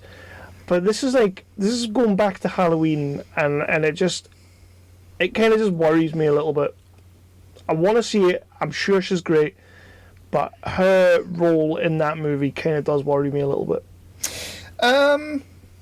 I wouldn't let it worry you. It's definitely worth a watch. There are a few cool moments in it. Good deaths? Not massively scary or anything. Nah. Good deaths wise, can't remember. It's probably not that good. But it's definitely worth a watch. There are some good moments with the daughter. She's sort of been kind of like Sarah Connor and her daughter. Okay. To become ready for the fight against Michael when he comes, or to defend herself when Michael comes back, which is that's a pretty good arc, I guess. Bit of a trope nowadays. Yeah, but I think they did it well. I think it's a decent movie. Yeah. Good. I'm ready to see it now. I think like I was genuinely like when it came out. I was like, Halloween's a tricky one. Halloween's always a tricky one. That's why there's like 7 of them that suck. But it's a tricky one. And when you're going to wipe out all that lore and all that canon to sort of go back, and it worries me. But Still not happy about them wiping out H2O. I'm not happy about them wiping out Halloween 3. The witchy one. The one that didn't even have him in it. Wow. Just a Halloween movie. Yeah. Or I'm not happy about them wiping out the Rob Zombie movies. Fuck them. I actually like the Rob Zombie movies. I've never seen them. I refuse to. They get a lot of grief. They're not great, but I actually do quite like them because I like Rob Zombie's style. He's a bit mental. He's a bit fucked up, but I like what he did with it. And it's not everyone's cup of tea, but it was a movie. It was okay. Feck. So me and the missus, we went to the Cinemaplex. We went on an afternoon movie date, and we went to see Bohemian Rhapsody. And I fucking loved it. Oh, you've decided? Yeah, I'm fully decided on the movie now. It did take me a couple of days to kind of like... But I think I said to you the other day that it's a case of his performance is way bigger than the movie. His performance is way stronger than the movie. The movie around him is a little bit weak. Serviceable, just a tad weak. But I think that's because Rami Malek is fucking out of this world as that role. Like, nobody could have played that. Knew you would be. He's so good. And he obviously threw himself into it and just went with it. And he was like, you know what, if I'm going to play Freddie Mercury, I'm going to be Freddie Mercury. And that's what he was. And that's what we got. And I love it. Yeah. Like, it's a great film. A lot of people are giving it shit for saying that they glossed over the whole gay thing and the whole AIDS thing and all that. They don't. They tell you right from the start that, yes, he goes with a woman at the start of the movie. Ooh. God forbid, like, a gay man ever go with a movie. Go with a movie. What is the matter with you? Go with a woman. But he goes with a woman at the start of the movie, Right. but they pretty much show him making eyes at men from minute 3 of this film. So they can shut the fuck up. And then they said that they glossed over the whole AIDS thing. No, they didn't. They dealt with that, like, really tactfully, I thought, in a beautiful little scene. And then they couldn't really go too into it because of where the movie ends. It's like, what the fuck do you want? Like, another 2.5 hours of the movie where he's dying of AIDS? Because me, personally, I didn't want to watch that. Like, I was really buzzing with where it ended. It's a great movie. All your favourite Queen songs are in it. It's cool as fuck to see how the songs got made and orchestrated.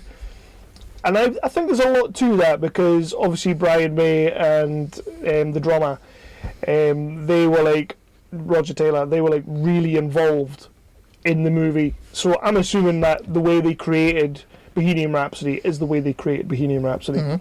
I'm assuming that the meetings that they have with some of the managers are those meetings, and the way they created some of the videos is that. Because they were there. They were there the whole time. They were, yes, they've probably taken a little bit of license and said, no, it didn't quite happen like that to make themselves look like less of dickheads. But I'm assuming that's how it happened. Because they were on the film. You know, they were advisors and all that, and they lived that shit. So me personally, I think it's a fantastic film. I think anybody who's got a bad word to say about it, you're entitled to your opinion, but you're wrong. Fair enough. And Raimi is stellar. Yeah, I am glad to see it. Just, timing that. I think as well, it's not...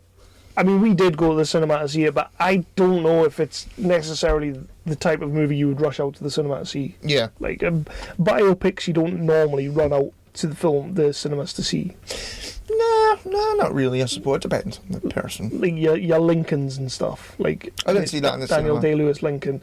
I know you went to see Churchill. You went to the cinema to see Not that. Churchill. Not Churchill? No, Dunkirk. Darkest Hour. Darkest Hour. Aye, you went to see that and all that. Yeah, Churchill's the shitty Brian Cox one. Right, yes, aye. But like they're people that you for lack of a better word, you're kind of obsessed with. Like you loved those characters, you love anything to do with like the wars and shit like that. I couldn't even tell you when they happened. But for me, Freddie, like I grew up on two bands. I grew up all with The Clash and Queen. They were like my two bands that I grew up with. So when I heard they were making Bohemian Rhapsody, it was like, fuck yeah, I'm going to the cinema to see that. And fuck yeah, Lindsay, you come with me. And we totally loved it. Lindsay's also said that she really enjoyed it. She was the same as me though. Like we kind of walked out a little bit like, a little bit Force Awakens-y, sort of like, and then when we talked about it, we were like, you know what, it's fucking, what they've managed to do is unbelievable. So yeah, Bohemian Rhapsody. If you get a chance to see it, go see it. If you want to wait for the DVD, wait for the DVD. It's well worth a watch. So yeah, I'm going to watch it definitely. I just don't know when. Mike Myers has a cameo as well, and he gets the line of the movie where the manager, because he plays like a manager of like a studio or something, and they're trying to put Bohemian Rhapsody forward as the single from the album. And Mike Myers, as the manager, who's almost unrecognisable, a lot of people have said they didn't know it was him, basically turns around and says, look, nobody is going to be sitting in their car bopping their heads to Bohemian Rhapsody. It's not going to happen. And of course, Mike Myers, Wayne's World, Bohemian Rhapsody. Yeah. It's all, the rest was history. But yeah, fantastic. So what you be watching? Good. Second Halloween-y one. I like it. Oh dear me. Funny thing is, there's no vodka in that Coke. You wouldn't have thought so, like. For the first time ever. I've done sober podcasts. Have you? Some point I must have done at some point. Didn't we both do a sober one during the day? That was a and hot it sucked wreck. balls. That was a piping hot wreck. It was, yeah. Anyway, I have seen The Nun. Ah, right. Set in the Conjuring universe. Yes. And it is about the nun from The Conjuring 2. Valak, that's right, yeah. And it's damn good. Is it good? I've heard a lot of mixed. Oh, fuck that. Yes, obviously it ties into the Conjuring universe, so it's set in the past as Annabelle is and what have you. And yes, I mean it's basically about the demon. And I don't want to tell you too much about it because it's quite a sort of twisty turny. Oh, I like them story. I really don't want to say too much about it. Okay, you don't have to. Because of the way it ties in and that's stuff. Your prerogative. I thought it tied in really well, and I didn't see it coming, so I don't want to. Okay. I don't want to say. Okay. Too much about it, but there were some nice jump scares, some really nice creepy moments. The lass who plays, she is like sort of, she's assisting a priest fella who's investigating the church where everything went to fuck and everything. They're both great in it. I'm not going to say anything else. So. Yeah. Okay. So Outlaw King. Let's just talk about Outlaw King for a minute. Yep. So the big Netflix show, big Netflix movie. We were definitely going to watch it. You were definitely going to watch it anyway because it makes England look like a bunch of bastards. And not difficult, was it? It's not really, no. Some of it was set in Berwick. Not set in Berwick. It was filmed in Berwick, but actually was set in Berwick. Yep. Which everybody was kicking up fuck when they came to the town. Big Jim Herbert. Was it? Why? He was all like. He said the quay walls is doubling up for Glasgow docks. Glasgow docks didn't have a docks like Berwick in the day, and well, guess what? It was Berwick. Berwick played Berwick. Let me just say though, the old bridge doubling up as the London Bridge looked fucking gorgeous. Oh yeah, like those scenes were really good. Like the sort of the drone shot and all that. I thought the old bridge looked amazing. I was thinking to Saturday, like, that's in our town?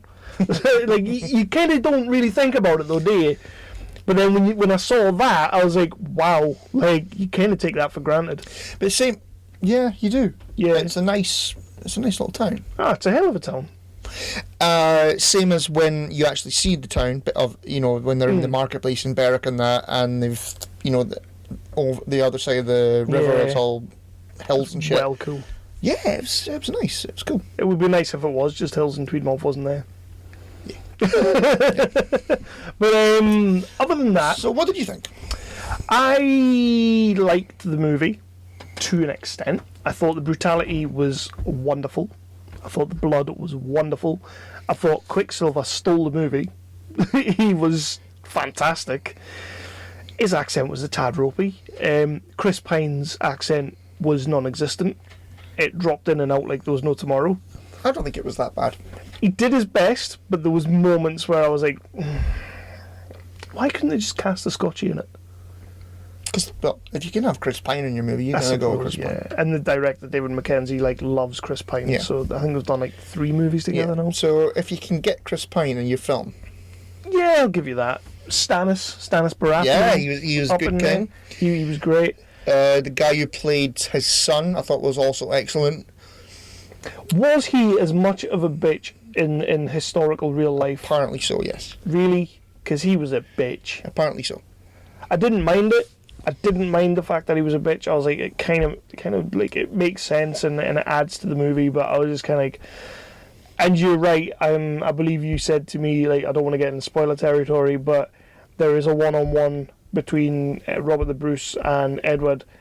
That was bollocks. Yeah. For me, that just didn't happen.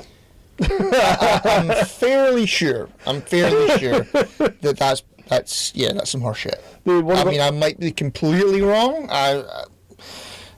I mean, I might be wrong, but I don't think I am. I don't think you are either. I was like, as soon as it happened, I was like, nah, bollocks. I was like, nah, bollocks. I enjoyed it. I really did. I'd like to think it was pretty fucking accurate. It kind of seemed like it was a lot more accurate than Braveheart ever could have been. Yeah. It seemed like as we said, that's not difficult. It's not. It was more accurate, knowing a wee bit about it and that. It was more accurate. I loved the opening shot where it's all, it's all one shot, it's all one shot around. going out, coming back in again and going back on the other side. See, I did like that, but it kind of made me feel a little bit motion sick. Fuck's sake. I do love shots like that, but in this particular movie, the way they did it, it didn't feel as fluid as I've seen it in other things. Like the Hill House episode 6, they did a whole 20-minute thing of that. It was fucking glorious. Whereas this, I suppose you're out in the field. You're kind of going around, not exactly a battle sequence per se, but sort of the aftermath of a battle. And I suppose, it's supposed to feel that way. They got it right. It is supposed to feel that way. But for the first 5 minutes of the movie, I was kind of like, stop moving. But I get it. When you put it in the context of the scene, I get it. So yeah. Yeah, I like the way that looked. It was good. I think everybody put in a good performance. I don't think there were any poor performances in it. I don't think that Chris Pine's accent was that bad. It wasn't bad. Like I say, it wasn't bad. Just every now and then it dropped, and when it dropped, it was very noticeable. But I mean, that's the thing. That's what you're going to get, though, isn't it? Yeah. This is the thing that annoys me. Well, it doesn't annoy me, but when you get an American, and I'm not having a dig at Americans and all that, but when you get an American coming over to do our accents, there's 2 accents that I think are quite hard to nail in the UK, and I think the Scottish accent in general, because it's very regional to certain places, is a hard one to get, and I think Geordie's particularly fucking hard to get. But it just annoys me that when there's people from London that couldn't even do a Scottish accent if they tried. Yeah, you know what I mean. So you've got the furthest thing away is an American coming over and doing. That's my only problem. And it's very, because we live here, it is very noticeable when the accent goes away. William Wallace, fucking Braveheart, Mel Gibson couldn't have sounded more Australian if you tried half the time. I think, yeah. Okay, so I watched it a couple of times now.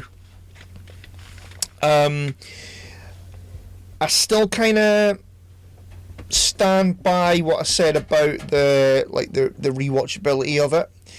That Braveheart, although it's bollocks historically, Yeah. is the more rewatchable film. Yeah. For me. Oh yeah. Even though when you're watching it, you think that didn't happen. You would have been a paedophile. Get your hair cut. You know, for most of the movie, you are sat thinking that with Braveheart. But even though Outlaw King looked stunning, I'll give it that. you know, visually. as you say, the fucking gore was great. They filmed in all the right places. Yeah, the battle scenes, particularly the final battle, Yeah, that was badass. was great. But yeah, for me personally, the rewatch value is still with Braveheart. Yeah, I don't know why. It just is. Yeah, I'll give you that, but it's a bit more polished. To be fair, it's a bit more like. Well, yeah, I know what you mean. There's a fair bit more action to it. Mm-hmm. If you want to say there's a few more I battles. know what you mean. Yeah, it's just. I wish I didn't think like that, Yeah, but I just do. because Braveheart's full of shit. Yeah. Yeah. Apparently, the Outlaw King is going to be the first of a trilogy Oh, okay. because it obviously ended very suddenly. Yes. it does. In the middle of his campaign for freedom. So they are going to be continuing it. Okay. Apparently. With Chris Pine and stuff. Well, I should fucking hope so. Yeah. Yeah. So that was Outlaw King. Can we get Ramsay Bolton in it? Ooh. I don't mean the actor. I mean like the character. Actual Ramsay Bolton. Yeah. Why the devil not? Just Game of Thrones that shit. Why the hell not? Yeah. Yeah. So I watched The Equalizer 2. We kind of spoke about it the other day in the car. I don't really want to say too much else about it. You already spoke about it on the last episode. Really good film. Check it out. It's a good sequel. Decent. Didn't love it, but also didn't hate it. Yeah, fair enough. Equalizer 2. Yeah. The Marine 6 though. Right. They've made 6 Marine movies now. Lindsay was way out on last Friday night. She was way out on the drink with her pal. She was way out gabbing and getting gassed, you know. So I was up till I think it was 1:30, 2 o'clock waiting for her. And I was flicking through the old, the box. So I was flicking through it, and there's the Marine 6. I didn't realise HBK was in it. Get out. Yeah. So on the front cover, there's Becky Lynch, there's The Miz, and there's HBK. So I was like, you know what? I'm going to sit down and watch that because HBK can't really talk on the wrestling. So I'm wondering what he's going to sound like in a movie. Yeah. I've not seen him in a movie. It was actually okay. Shoot. I'm not going to overplay it. I'm really not because it doesn't deserve it. But HBK and The Miz are like two old bros. Kind of like they serve together. They're now like grown old together type thing. HBK is sort of the mentor role, kind of a little So you bit. think The Miz would be pissed about that? Because HBK is 50 and The Miz isn't? And Becky Lynch is the villain of the movie. Oh, well, shit. Yeah. It's not amazing. It's pretty good, though. It's a franchise that's 6 movies deep, probably going to get another 5 or 6 out of them. You know, fair play to The Miz. He's making a career out of these films. Crack on. Didn't love it, didn't hate it. It was alright. But I was kind of just waiting for HBK to switch in music to someone all the way He through didn't the do movie. that. Not that I remember. Not that I remember, but I did fall asleep at one point.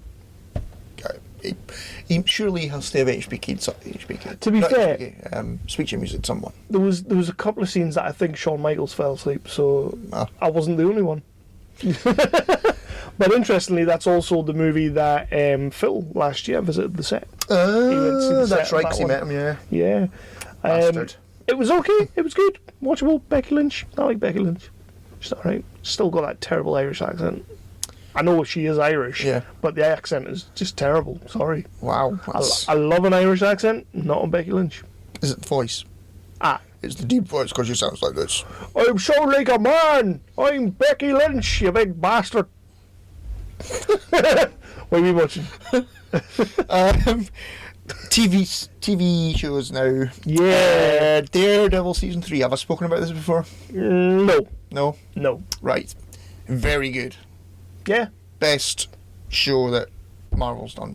I've been hearing a lot about it. Yeah. Incredibly good. Yeah. Yes. Yeah. I know that you're not crazy about the Marvel shows. Have you watched any of them? I do like the Daredevils. I've seen both series of Daredevil. I've not finished Punisher yet, and that's about it. Right. Okay. Oh no, I did the first series of Luke Cage. I didn't do that. Couldn't get it in the second series. I couldn't finish the first series of Luke Cage because I thought it was shite. But yeah, Daredevil 3, it takes all of those and just bloody wipes the floor with them. It was so good, honestly. Daredevil tends to, though. Yeah. Like, it tends to be their flagship show. You've got, the Charlie Cox factor. Yeah. Then you've, he's a talented guy. Mm-hmm. Also, what's her name that plays Karen Page as well? The chick from True Blood. True Blood, yeah. Yeah, you know what I mean. I can't remember her name, but yeah. The guy who plays Foggy Wilson, whose name I can't remember either. I mean, they're all very good, but I remember Charlie Cox's name. Yeah. So there you go. He's British. Exactly. In fact, it was American. What? Eh? But yeah, very, very good. Great story. Great cast. I mean, they bring Bullseye into it. Yeah, it's Bullseye this time, isn't it? Yeah, that's enough to get me in. He's very good as well. The way they build him up, it's a nice slow build. So he's not Bullseye straight away. No. Okay. It's a really nice slow build into how he kind of descends into becoming him. Great. Yeah, I'm gonna watch that. I might make that the next show I watch. I've got one episode left of the show I'm about to talk about next, but chances are I'm not going to finish that. So I'll move on to Daredevil. I think you should. Yeah. I do. I like the first series. The first series was great. Second series, it was great until Punisher disappeared. Yeah. I really just wanted that whole series to be him and Punisher. Like, it just would have been much better. Yeah, I'll watch series 3, definitely, 100%. Hopefully, I'm fairly sure it's going to get a season 4, but spoilers. Do you think it'll be on Netflix, or do you think it'll be on the new Disney Plus? Surely it'll still be on Netflix. I would hope so. I'm hoping so. I don't want it to move over to Disney Plus because I ain't shelling out for that shit. Even for your pishy Loki TV show. Yeah, that as well. And what was it? Falcon and War Machine show. Is it Falcon and War Machine or Falcon and Bucky? I think it might be Falcon and Bucky. Yeah, that sounds more likely. Sick. A buddy show we don't need. No. We've already got Lethal Weapon. No. We don't need that. Wow. Yeah, so what are you going to talk about next? So yeah, from a great Netflix show like Daredevil, I want to say a massive fuck you to Netflix right now, because I binge watched Sunday night House of Cards season 6. Right. Fuck me. Have you watched all of it? No, I've got the last episode to go. Right, okay, the last episode to go. I'm tempted not to watch it. That series is bullshit. Bullshit. Robin Wright Penn, like Robin Wright even, she's not Penn anymore. She's amazing. She really, character makes not a lick of fucking sense, that whole series. Yeah, I've seen it. I thought I'd put that on my list. Did I speak about that? I can't bloody remember. Yeah. It turns into like fucking Dallas or Dynasty at the end. It's like, where? Why? What the fuck? You know what the whole series is though? From opening scene right the way through to where I've seen up till, which is like the start of the last episode. It's a massive fuck you to Kevin Spacey. Yeah. And it's a massive propaganda drive for Me Too. That's all that series is. It's a lot about Me Too. It is fucking insane. Yeah. I mean, did they lose their damn mind? I think some of it could have been good. What bits? The stuff with Greg Kinnear and what's her name? Diane Lane. Diane Lane, yeah. They are great, yeah. the stuff with them, Yeah. I kind of felt like they were kind of starting to pass the torch a little bit to It them. felt a little bit like that. And I thought that was interesting, the dynamic where they're Diane Lane and Robin Wright All right, yeah. are like being sort of nice but also completely bitchy towards each other and trying to one up each other, and that I quite like that dynamic. Well, she kind of took Spacey's role. What Spacey's role was going to be in the last series of them two like going loggerheads. She took that role. Yeah. I thought that part of it could have been good. Yeah. But the whole stuff with what's his name, the fucking assassin fella. Doug. Yeah. That was bollocks. You think One of the most important characters in the first 5 series, and he was turned into a fart. He was a fucking fart in that whole series. Honestly, man. So you've. Yeah. Where the fuck did that come from? The fuck were they thinking? Ridiculous. So she's pregnant with Frank's baby. Time jump, two episodes from the end. Honestly, man, what the... I'm not sure if you should watch the end of it because... Is it going to give me the rage? Yeah. I've already got the rage. Because it gave me the rage, and the way it ends, I did actually go, fuck you! So, maybe not. No, I think actually do watch it. I'm going to have to. You have to see how it ends. But yeah, it had potential, but they just... But this was the thing. The whole first 5 series, she was integral to his plan. Mm-hmm. You had no Frank Underwood without Claire Underwood. Yeah. Like, there was many times he was going to give up and move away, and she spurred him on. She helped him get him out of jams and stuff like that. And then in this series, it's like, right, she wants to be as far away from Frank Underwood. Well, so let's get it right. She wants to be as far away from Kevin Spacey as possible. Mm-hmm. They might have well have changed Frank's name to Kevin Spacey in that last series because, fuck. So she wants to be as far away from that as possible. So she completely changes her character on a dime, and then about 4 times within the series changes it again. Every male character in that series is an idiot, is a bumbling, massive idiot, total fucking idiot. They give you flashbacks of Claire's life, which has nothing to do with the story whatsoever. I don't know if it comes full circle in the last episode, but I doubt it. No. It's just got nothing to do with it. And I'll tell you, filler. It was basically filler. Yeah. And the moment when she breaks the fourth wall and she talks to you, she doesn't have a tenth of the personality or charisma that Spacey had when he broke the fourth wall. And she does it too much. She does it too much. It's just too fucking woody. And then Doug does it. Yeah, Doug did it. Which I was like, what the fuck no? Like, it was good when she did it in Series 5. Like, we've never really spoken much. Mm-hmm. Like, that was good. No. It was always going to be hard. It was always going to be hard to deal with the whole Spacey thing. But I think, like, in the first 5 minutes of the first episode, one of them says, it's been difficult since Frank died. And I thought, right, you've dealt with it. Yeah. Done. And then the whole series was about it. Mm-hmm. It's like, there was one line I did kind of go, where Claire was speaking to the camera, and she goes, I know what you're thinking. Frank isn't just the kind of guy who just dies on the floor. That would be way too convenient. Yeah. I kind of thought, nah. Right. But the whole thing was a massive fuck you to Kevin Spacey.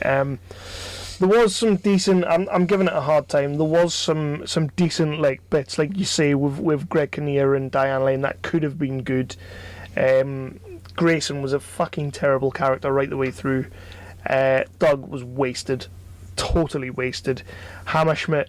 I mean, that whole story about Frank feeding the information to Hammerschmidt. Yeah. It didn't even come to anything. It never really did anything. It was just like, okay. And then he got shot in the head, which was... I think it was just a case of, right, you know what, let's just get it done. This is losing us money. We don't really want to be here. But that's the thing. Imagine how much money they put into that series. They must have put a decent chunk of change into that series. She must have got well paid for that. Obviously, it probably would, with Netflix, I imagine, it'll be like your normal sort of channel type thing where they've had the final season of House of Cards slated for 2018. So they had to have something, maybe, I guess. But yeah, I think it was when they were writing it, it was like, you know what, nobody wants to do this. How do we end it? Okay, that'll do. Fuck it, she's pregnant. But in that case, do like a 4-episode thing. Just end it on 4 episodes. Don't give me a full series, because I was getting the rage more. I actually thought it was going to be a limited series. Yeah, I think all they did was like cut 3 episodes. Like, 'cause normally it's 13.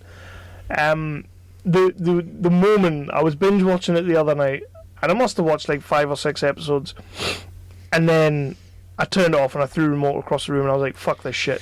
It was like, I'm done. And it's probably going to sound harsh, it's probably going to sound bad, me saying this, because of all like the hashtag #MeToo movement and all that kind of thing, but it was the moment she sacked every member on her crew and got all out. And I thought to myself, that's cool, she's shown like some force, well done, I'm all up for that. And then she opens the door and her entire staff is women, and I turned the TV off and I went, fuck this show, I am done. Because that's all the series was.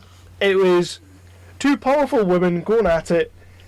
Everybody else in the show who was important was a woman. Doug was there doing very little. Yeah. And but then, I'm all for that. Greg Kinnear was a fucking mess by the end of it. As you say, the fucking vice president fella was shit. You have that moment where Greg Kinnear makes her sign the thing, which is like, oh, you know, like, that's fucking horrible. Like, that could have really went somewhere. And then the next episode, oh, he's dying. Oh, really? Fuck, great. The one character who might have done something, he's dying. Brilliant. Then there was the one where the bit where she was all pretending to be a piping hot mess. Yeah, came out of nowhere, made no sense. And then disappeared just as quickly. Yep. Why that wasn't explained? I don't think she was setting the thing up so that they would pull the trigger on trying to dethrone her, but it was like, it wasn't really explained. It wasn't executed very well, and when it happened, it was like, oh, it's happening now. It was just like, all right, okay, it's happening. It was terrible. It was, for a show as good as it was, for a show that was Netflix's baby for a long time, and I understand the Spacey thing came out of nowhere, and they had to shit can him. Still kind of disagree with the way they dealt with it, but they did it, and if the allegations or whatnot are true, they've done the right thing. But there's better ways to end your show, and they've totally just decimated like an amazing show. Like that series for me is no longer a box set. It's like 5 good series and a fucking mess on the floor. Dog turd. That's why I didn't buy the Dexter box set. Yeah, because they ruined that. They ruined that.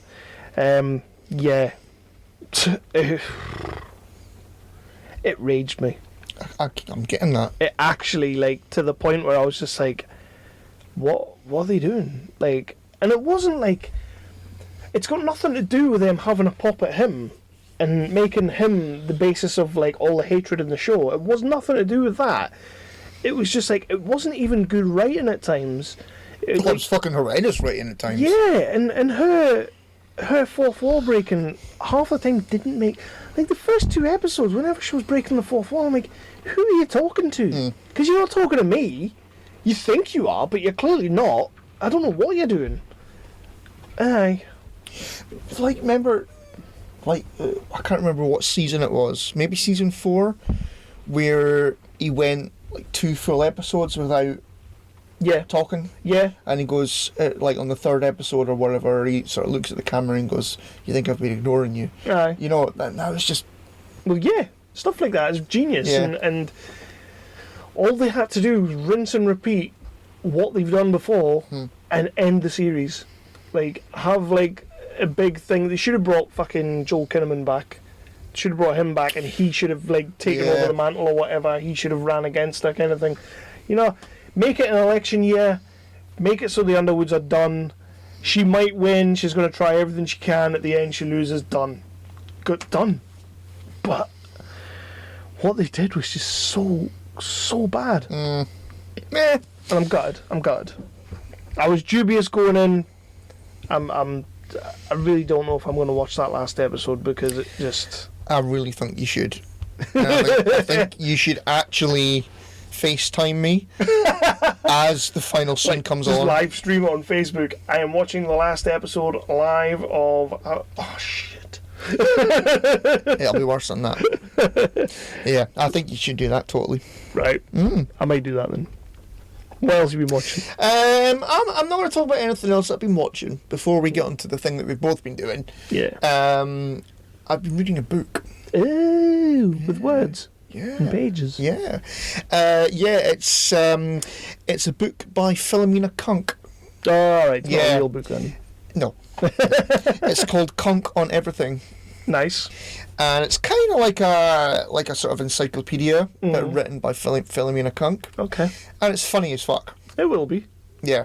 I've seen clips of her. I've never watched anything with her in it, but I've seen clips of it. Yeah. It's really, really funny. I'm only up to B. Up to B? Well, yeah, it's like an encyclopedia. Well, so. yeah, I get how encyclopedias work. Yeah. So did you not skip to Z like I did? See how it ended?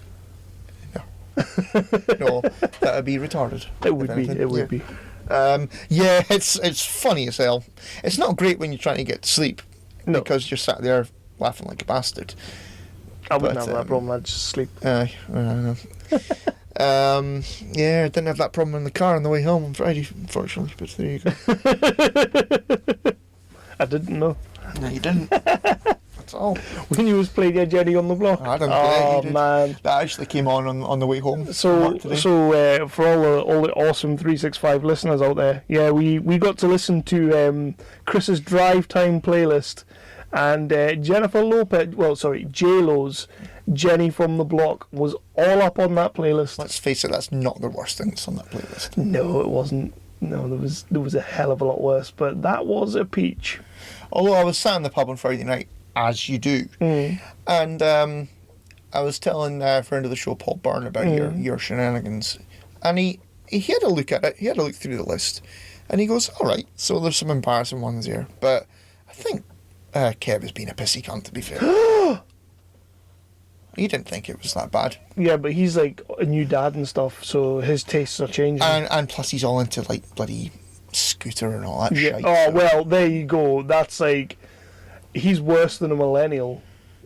He's like a 90s hipster, basically. Oh, aye. Aye. But... Scooter! Pish. Are you ready? Not as bad as the pish that you listen to anyway, but there you go. It's not. Mm-hmm. Aye, so, yeah, I've been reading Cunk on Everything. Nice. And it's funny. It's really funny. Good. So what else you got? I ain't got nothing else. I've just got the main reason that I haven't been really watching much. Is it the same one as me? I think it is. Let's say at the same time? Making babies. Wanking. What? No, Red Dead Redemption. 2, yeah. It came out and it's destroying my life. Pretty much. Yeah. It's incredible. It's so addictive. It is. It's a bit slow. Some of the missions are a bit slow. But it's Red Dead, so I'll let it off. It's visually fucking stunning. Unbelievable. Story's pretty good so far. Where are you up to? What chapter are you up to? Still on chapter 3. Oh, I'm on chapter 4 now. I've only just really started chapter 4 though. What was the last mission I did? Fuck it. It was only the other night. Bollocks. I can't remember. There's some really good missions. There's some great stuff. I'm kind of like, I'm trying to do the stranger missions as I go and the side missions as I go, but some of the guys just really piss me off. You know, when they come over to try and speak to you, and I'm just like, fuck you, I kill them. I did. There was one, I think it was a stranger mission in Rhodes, where a doctor fella said some boys have stolen carriage. Right. Well, you go and get it. And I did. And then I have to do good deeds now because Byrne and Paul were at mine on Friday night playing it, and they're a couple of sick bastards. So they ran up a huge $500 bounty on my head. They killed my horse, Baldric. Baldric. And of course. he did. And yeah, they were going about. Paul has a muckle heart on for going about blowing people's heads off, like fucking Lee Harvey Oswald, allegedly. Nothing wrong with that. And yeah, so my name is right in the gutter. So see, that's unfair because I can't really get my name in the gutter. Like, even though I try and make all the bad decisions and do bad shit, I always end up like middle of the road. It's not very good. And I was going to punch Byrne in the face at one point because he shot a dog. I did that. No, I didn't. I knifed the dog in the face. To be fair though, I rolled up on somebody's like homestead, and I accidentally still had my gun out. And when I roll into people's homesteads, I like sheath it, but I didn't. I accidentally still had it out, so he thought I was going to rob him, which I wasn't. I mean, I might have, but I wasn't at that point. So he started shooting at me, so I had to kill him, and then I had to kill his poor wife, who came running out as well, because you can't leave any. Part of the course. You can't leave any witnesses. And he had like a pen full of like cows. So I was like, oh sweet. So I started like knifing all the cows and skinning the cows and stuff. Bit retarded because you can only carry one pelt at a time. I did skin like 5 cows. Can you carry one at a time? Aye. Stupid horse. I know, my horse is stupid. He's not called Baldric though. Well, neither's mine anymore. He's called Billy. Baldric's a better name. It is. But I was doing that, and then this dog kept barking at me, and I was like, fuck. So I turned on, and then the dog attacked me. It was a little like I don't know, dog. German Shepherd or something like that. And it was barking at me, nipping at my heels, took a bit of health off me, so I stabbed it. But you can't, I don't know if you can do it if he's not attacking you, but I couldn't like kill him. I had to like stab him. I see. Have you done it where you lasso a horse and then you walk up to the horse? No. With the lasso? No, not yet. And then he puts his arm around the horse's head, right through the throat with a knife. Why the fuck would you do that? I just wanted to see what happened. I've done it with like pretty much everything else, so I did it with a horse. No, I've not done that. It's pretty fucking cool, like. I'm also quite brutal, but not as brutal as them two. Fuckers. And I always pay my bounties. Oh, I have now. Yeah. Oh, your name will be good then? No, it's still on the shitter. It's still on the red.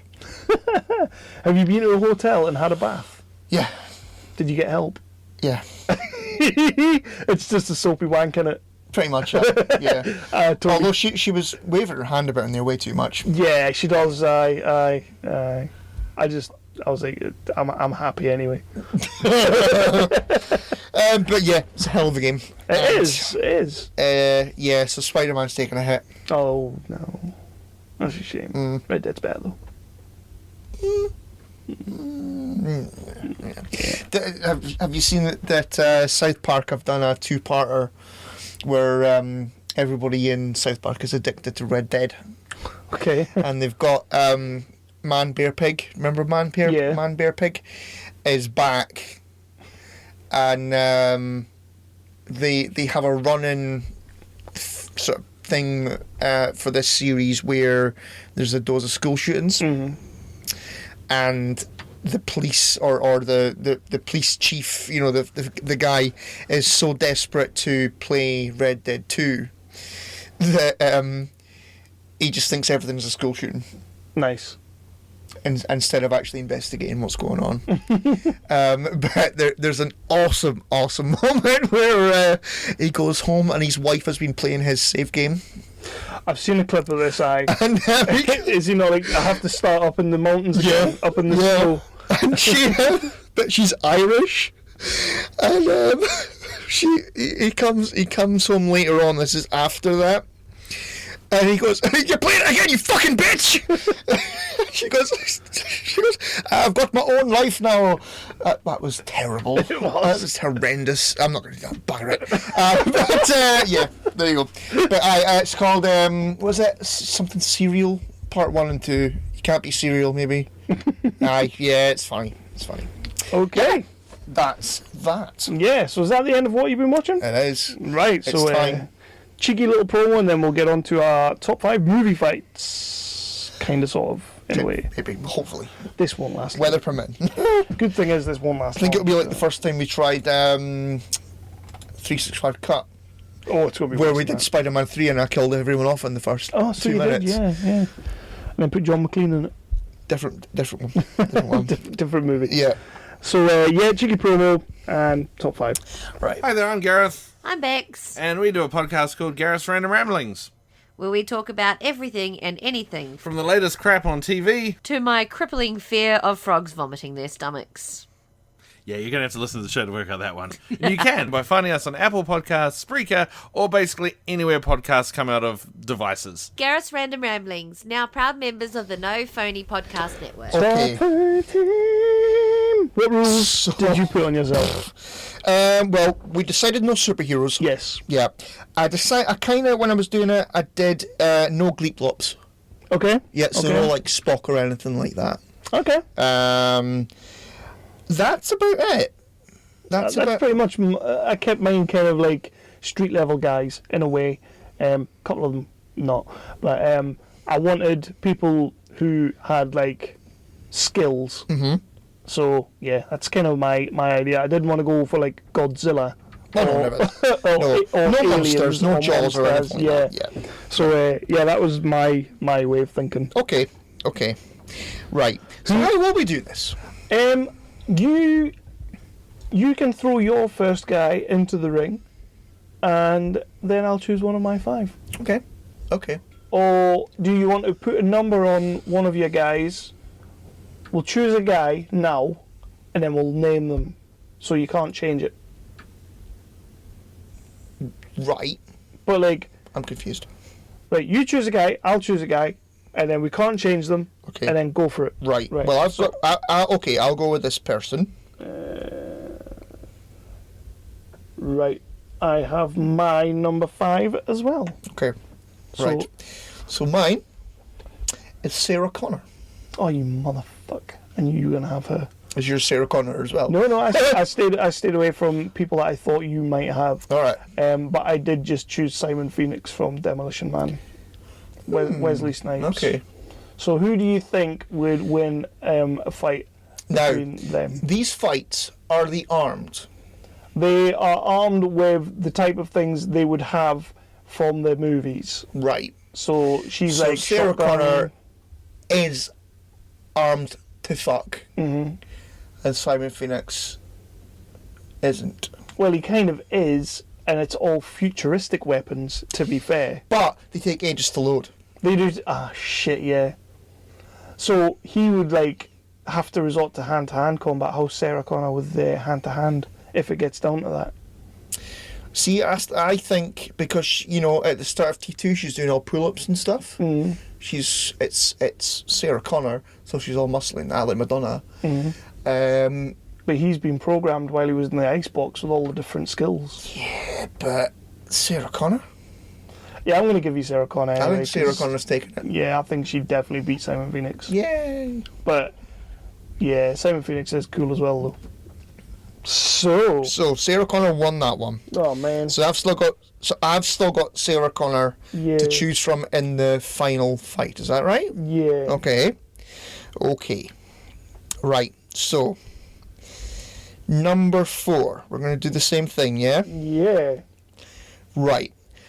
So I am going to go with Robert McCall from The Equalizer.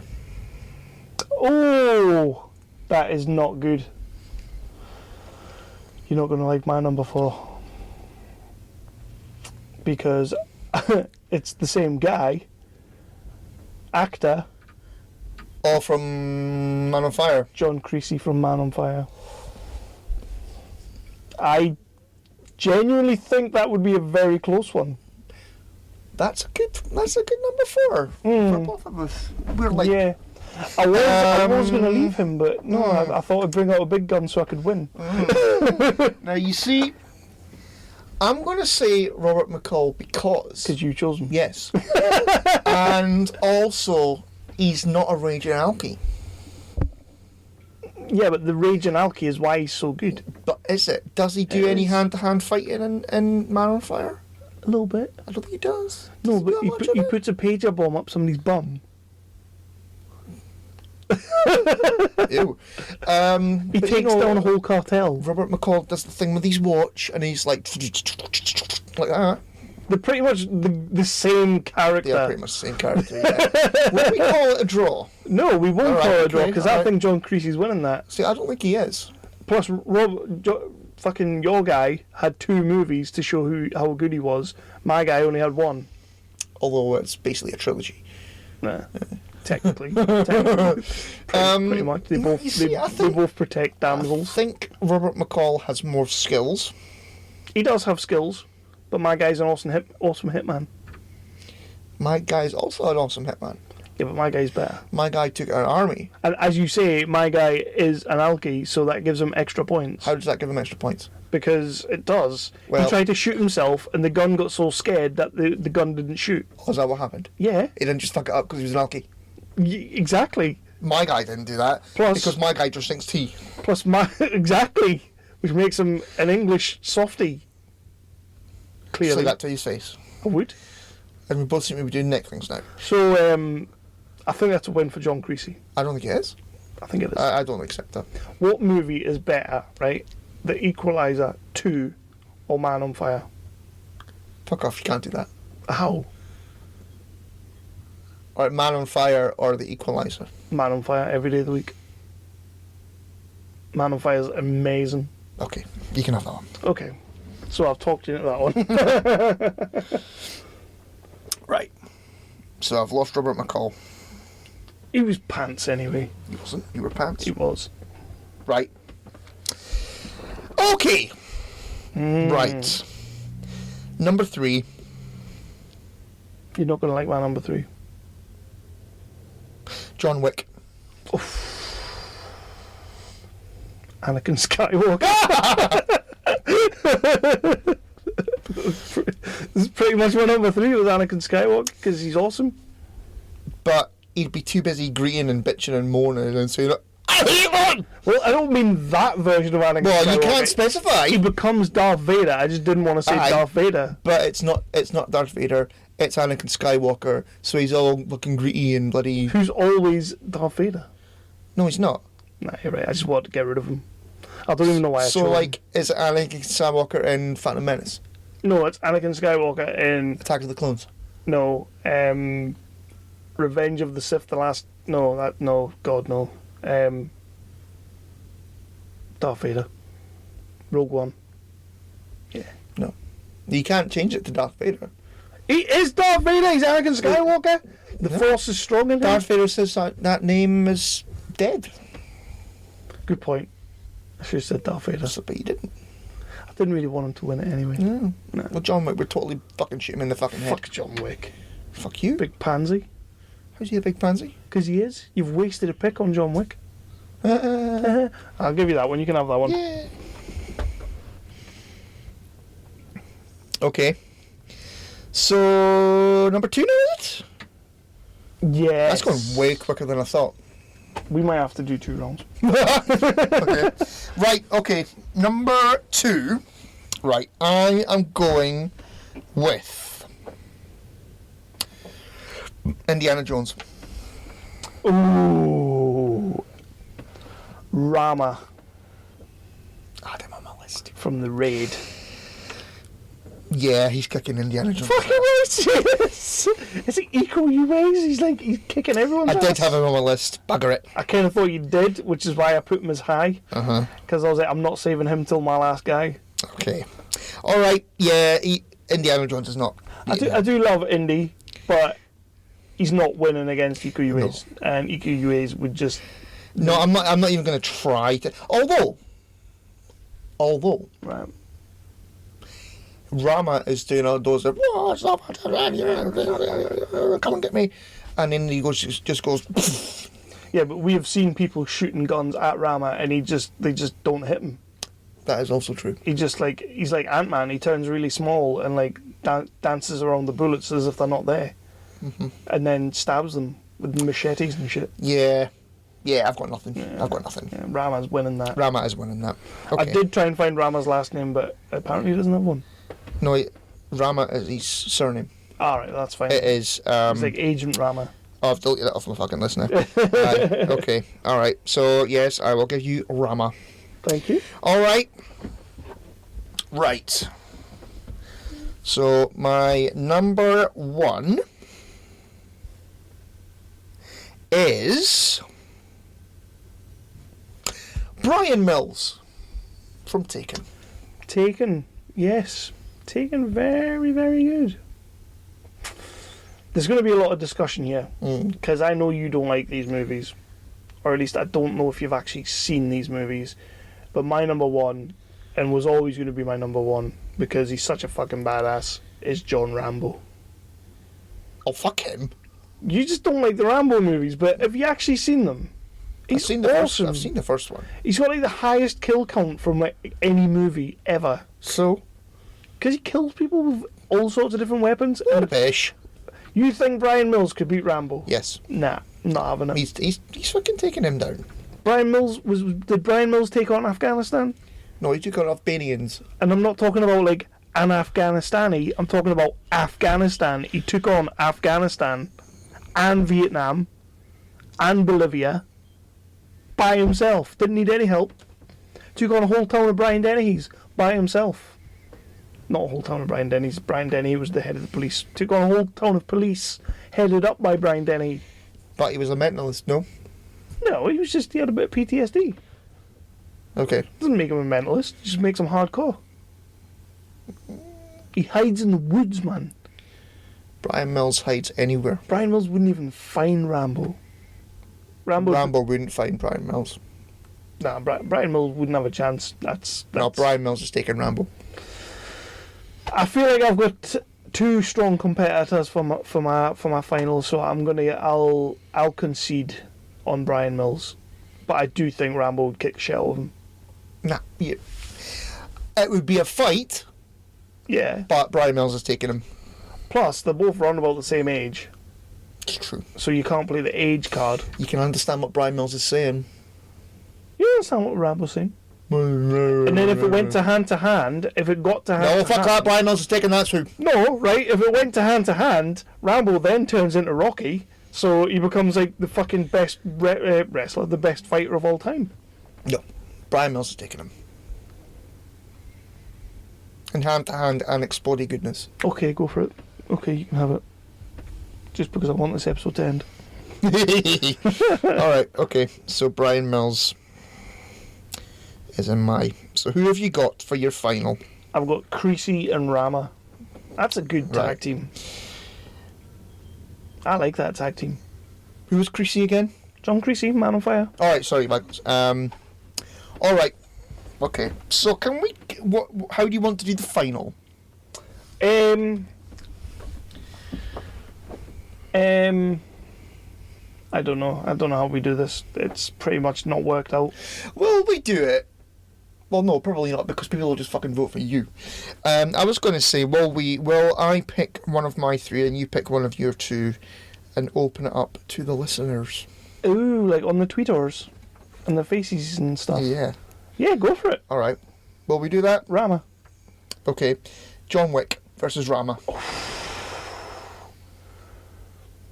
See, I might have fucked up there. I might have fucked up because now I'm relying on people having seen the raid. That's true. And it is subtitles and Americans don't like to read. So I might have fucked up there. But I'm going with Rama because he's just fucking nuts. I'll just post that video of the kitchen fight and people will just be like, yeah, fuck John Wick. Is that who you chose? John Wick versus Rama in the final. Right, that's what we'll do. Okay, done. We'll slam it to the Twitter. Yeah, we'll do that. And I guess that's about it. And we can put this one back in the book. And yeah, will we aim for 2 weeks again and then make it 4? We'll aim for 2 and make it 2. Right. Aim for 2, make it 2. I'm good with that. Yeah. Yep. So we'll come back for 1, 2, 3. Ooh, I like it. 1, 2, 3. I love it when the numbers do well like that. This has been 1, 2-2, obviously. And yeah, this has been our episode, and we can't wait to come back and do some more. I think we'll work on that movie fights. You want to bring back movie I fights? think we should bring it back. But We'll work on it. We could do like themed movie fights, like Yes. 80s movie fights. Yeah, Like- I'm up for this. It's good. Singers movie fights, divas movie fights. Yeah. Bring us Yeah, one in that. we'll work on it. Yeah. We'll work on it. I like it. So we'll work on that. We'll make that a thing, and we have created a new section. Well, shit. Who would have thunk it? 4 years in, and we're still coming up with shit. Although it's been about 2 years since we came up with some new shit that actually stuck. So yeah. So yeah, we will be back next time with more 365e goodness. It's been great to sit down and chat with you again, my friend. It always is. And we'll just leave it there. Yeah. Goddamn work getting in the way of things. Fuck work. Best. Well, to be fair, Red Dead's taking more time. And than Red work. Dead too, yeah. So see you later. Mm-hmm.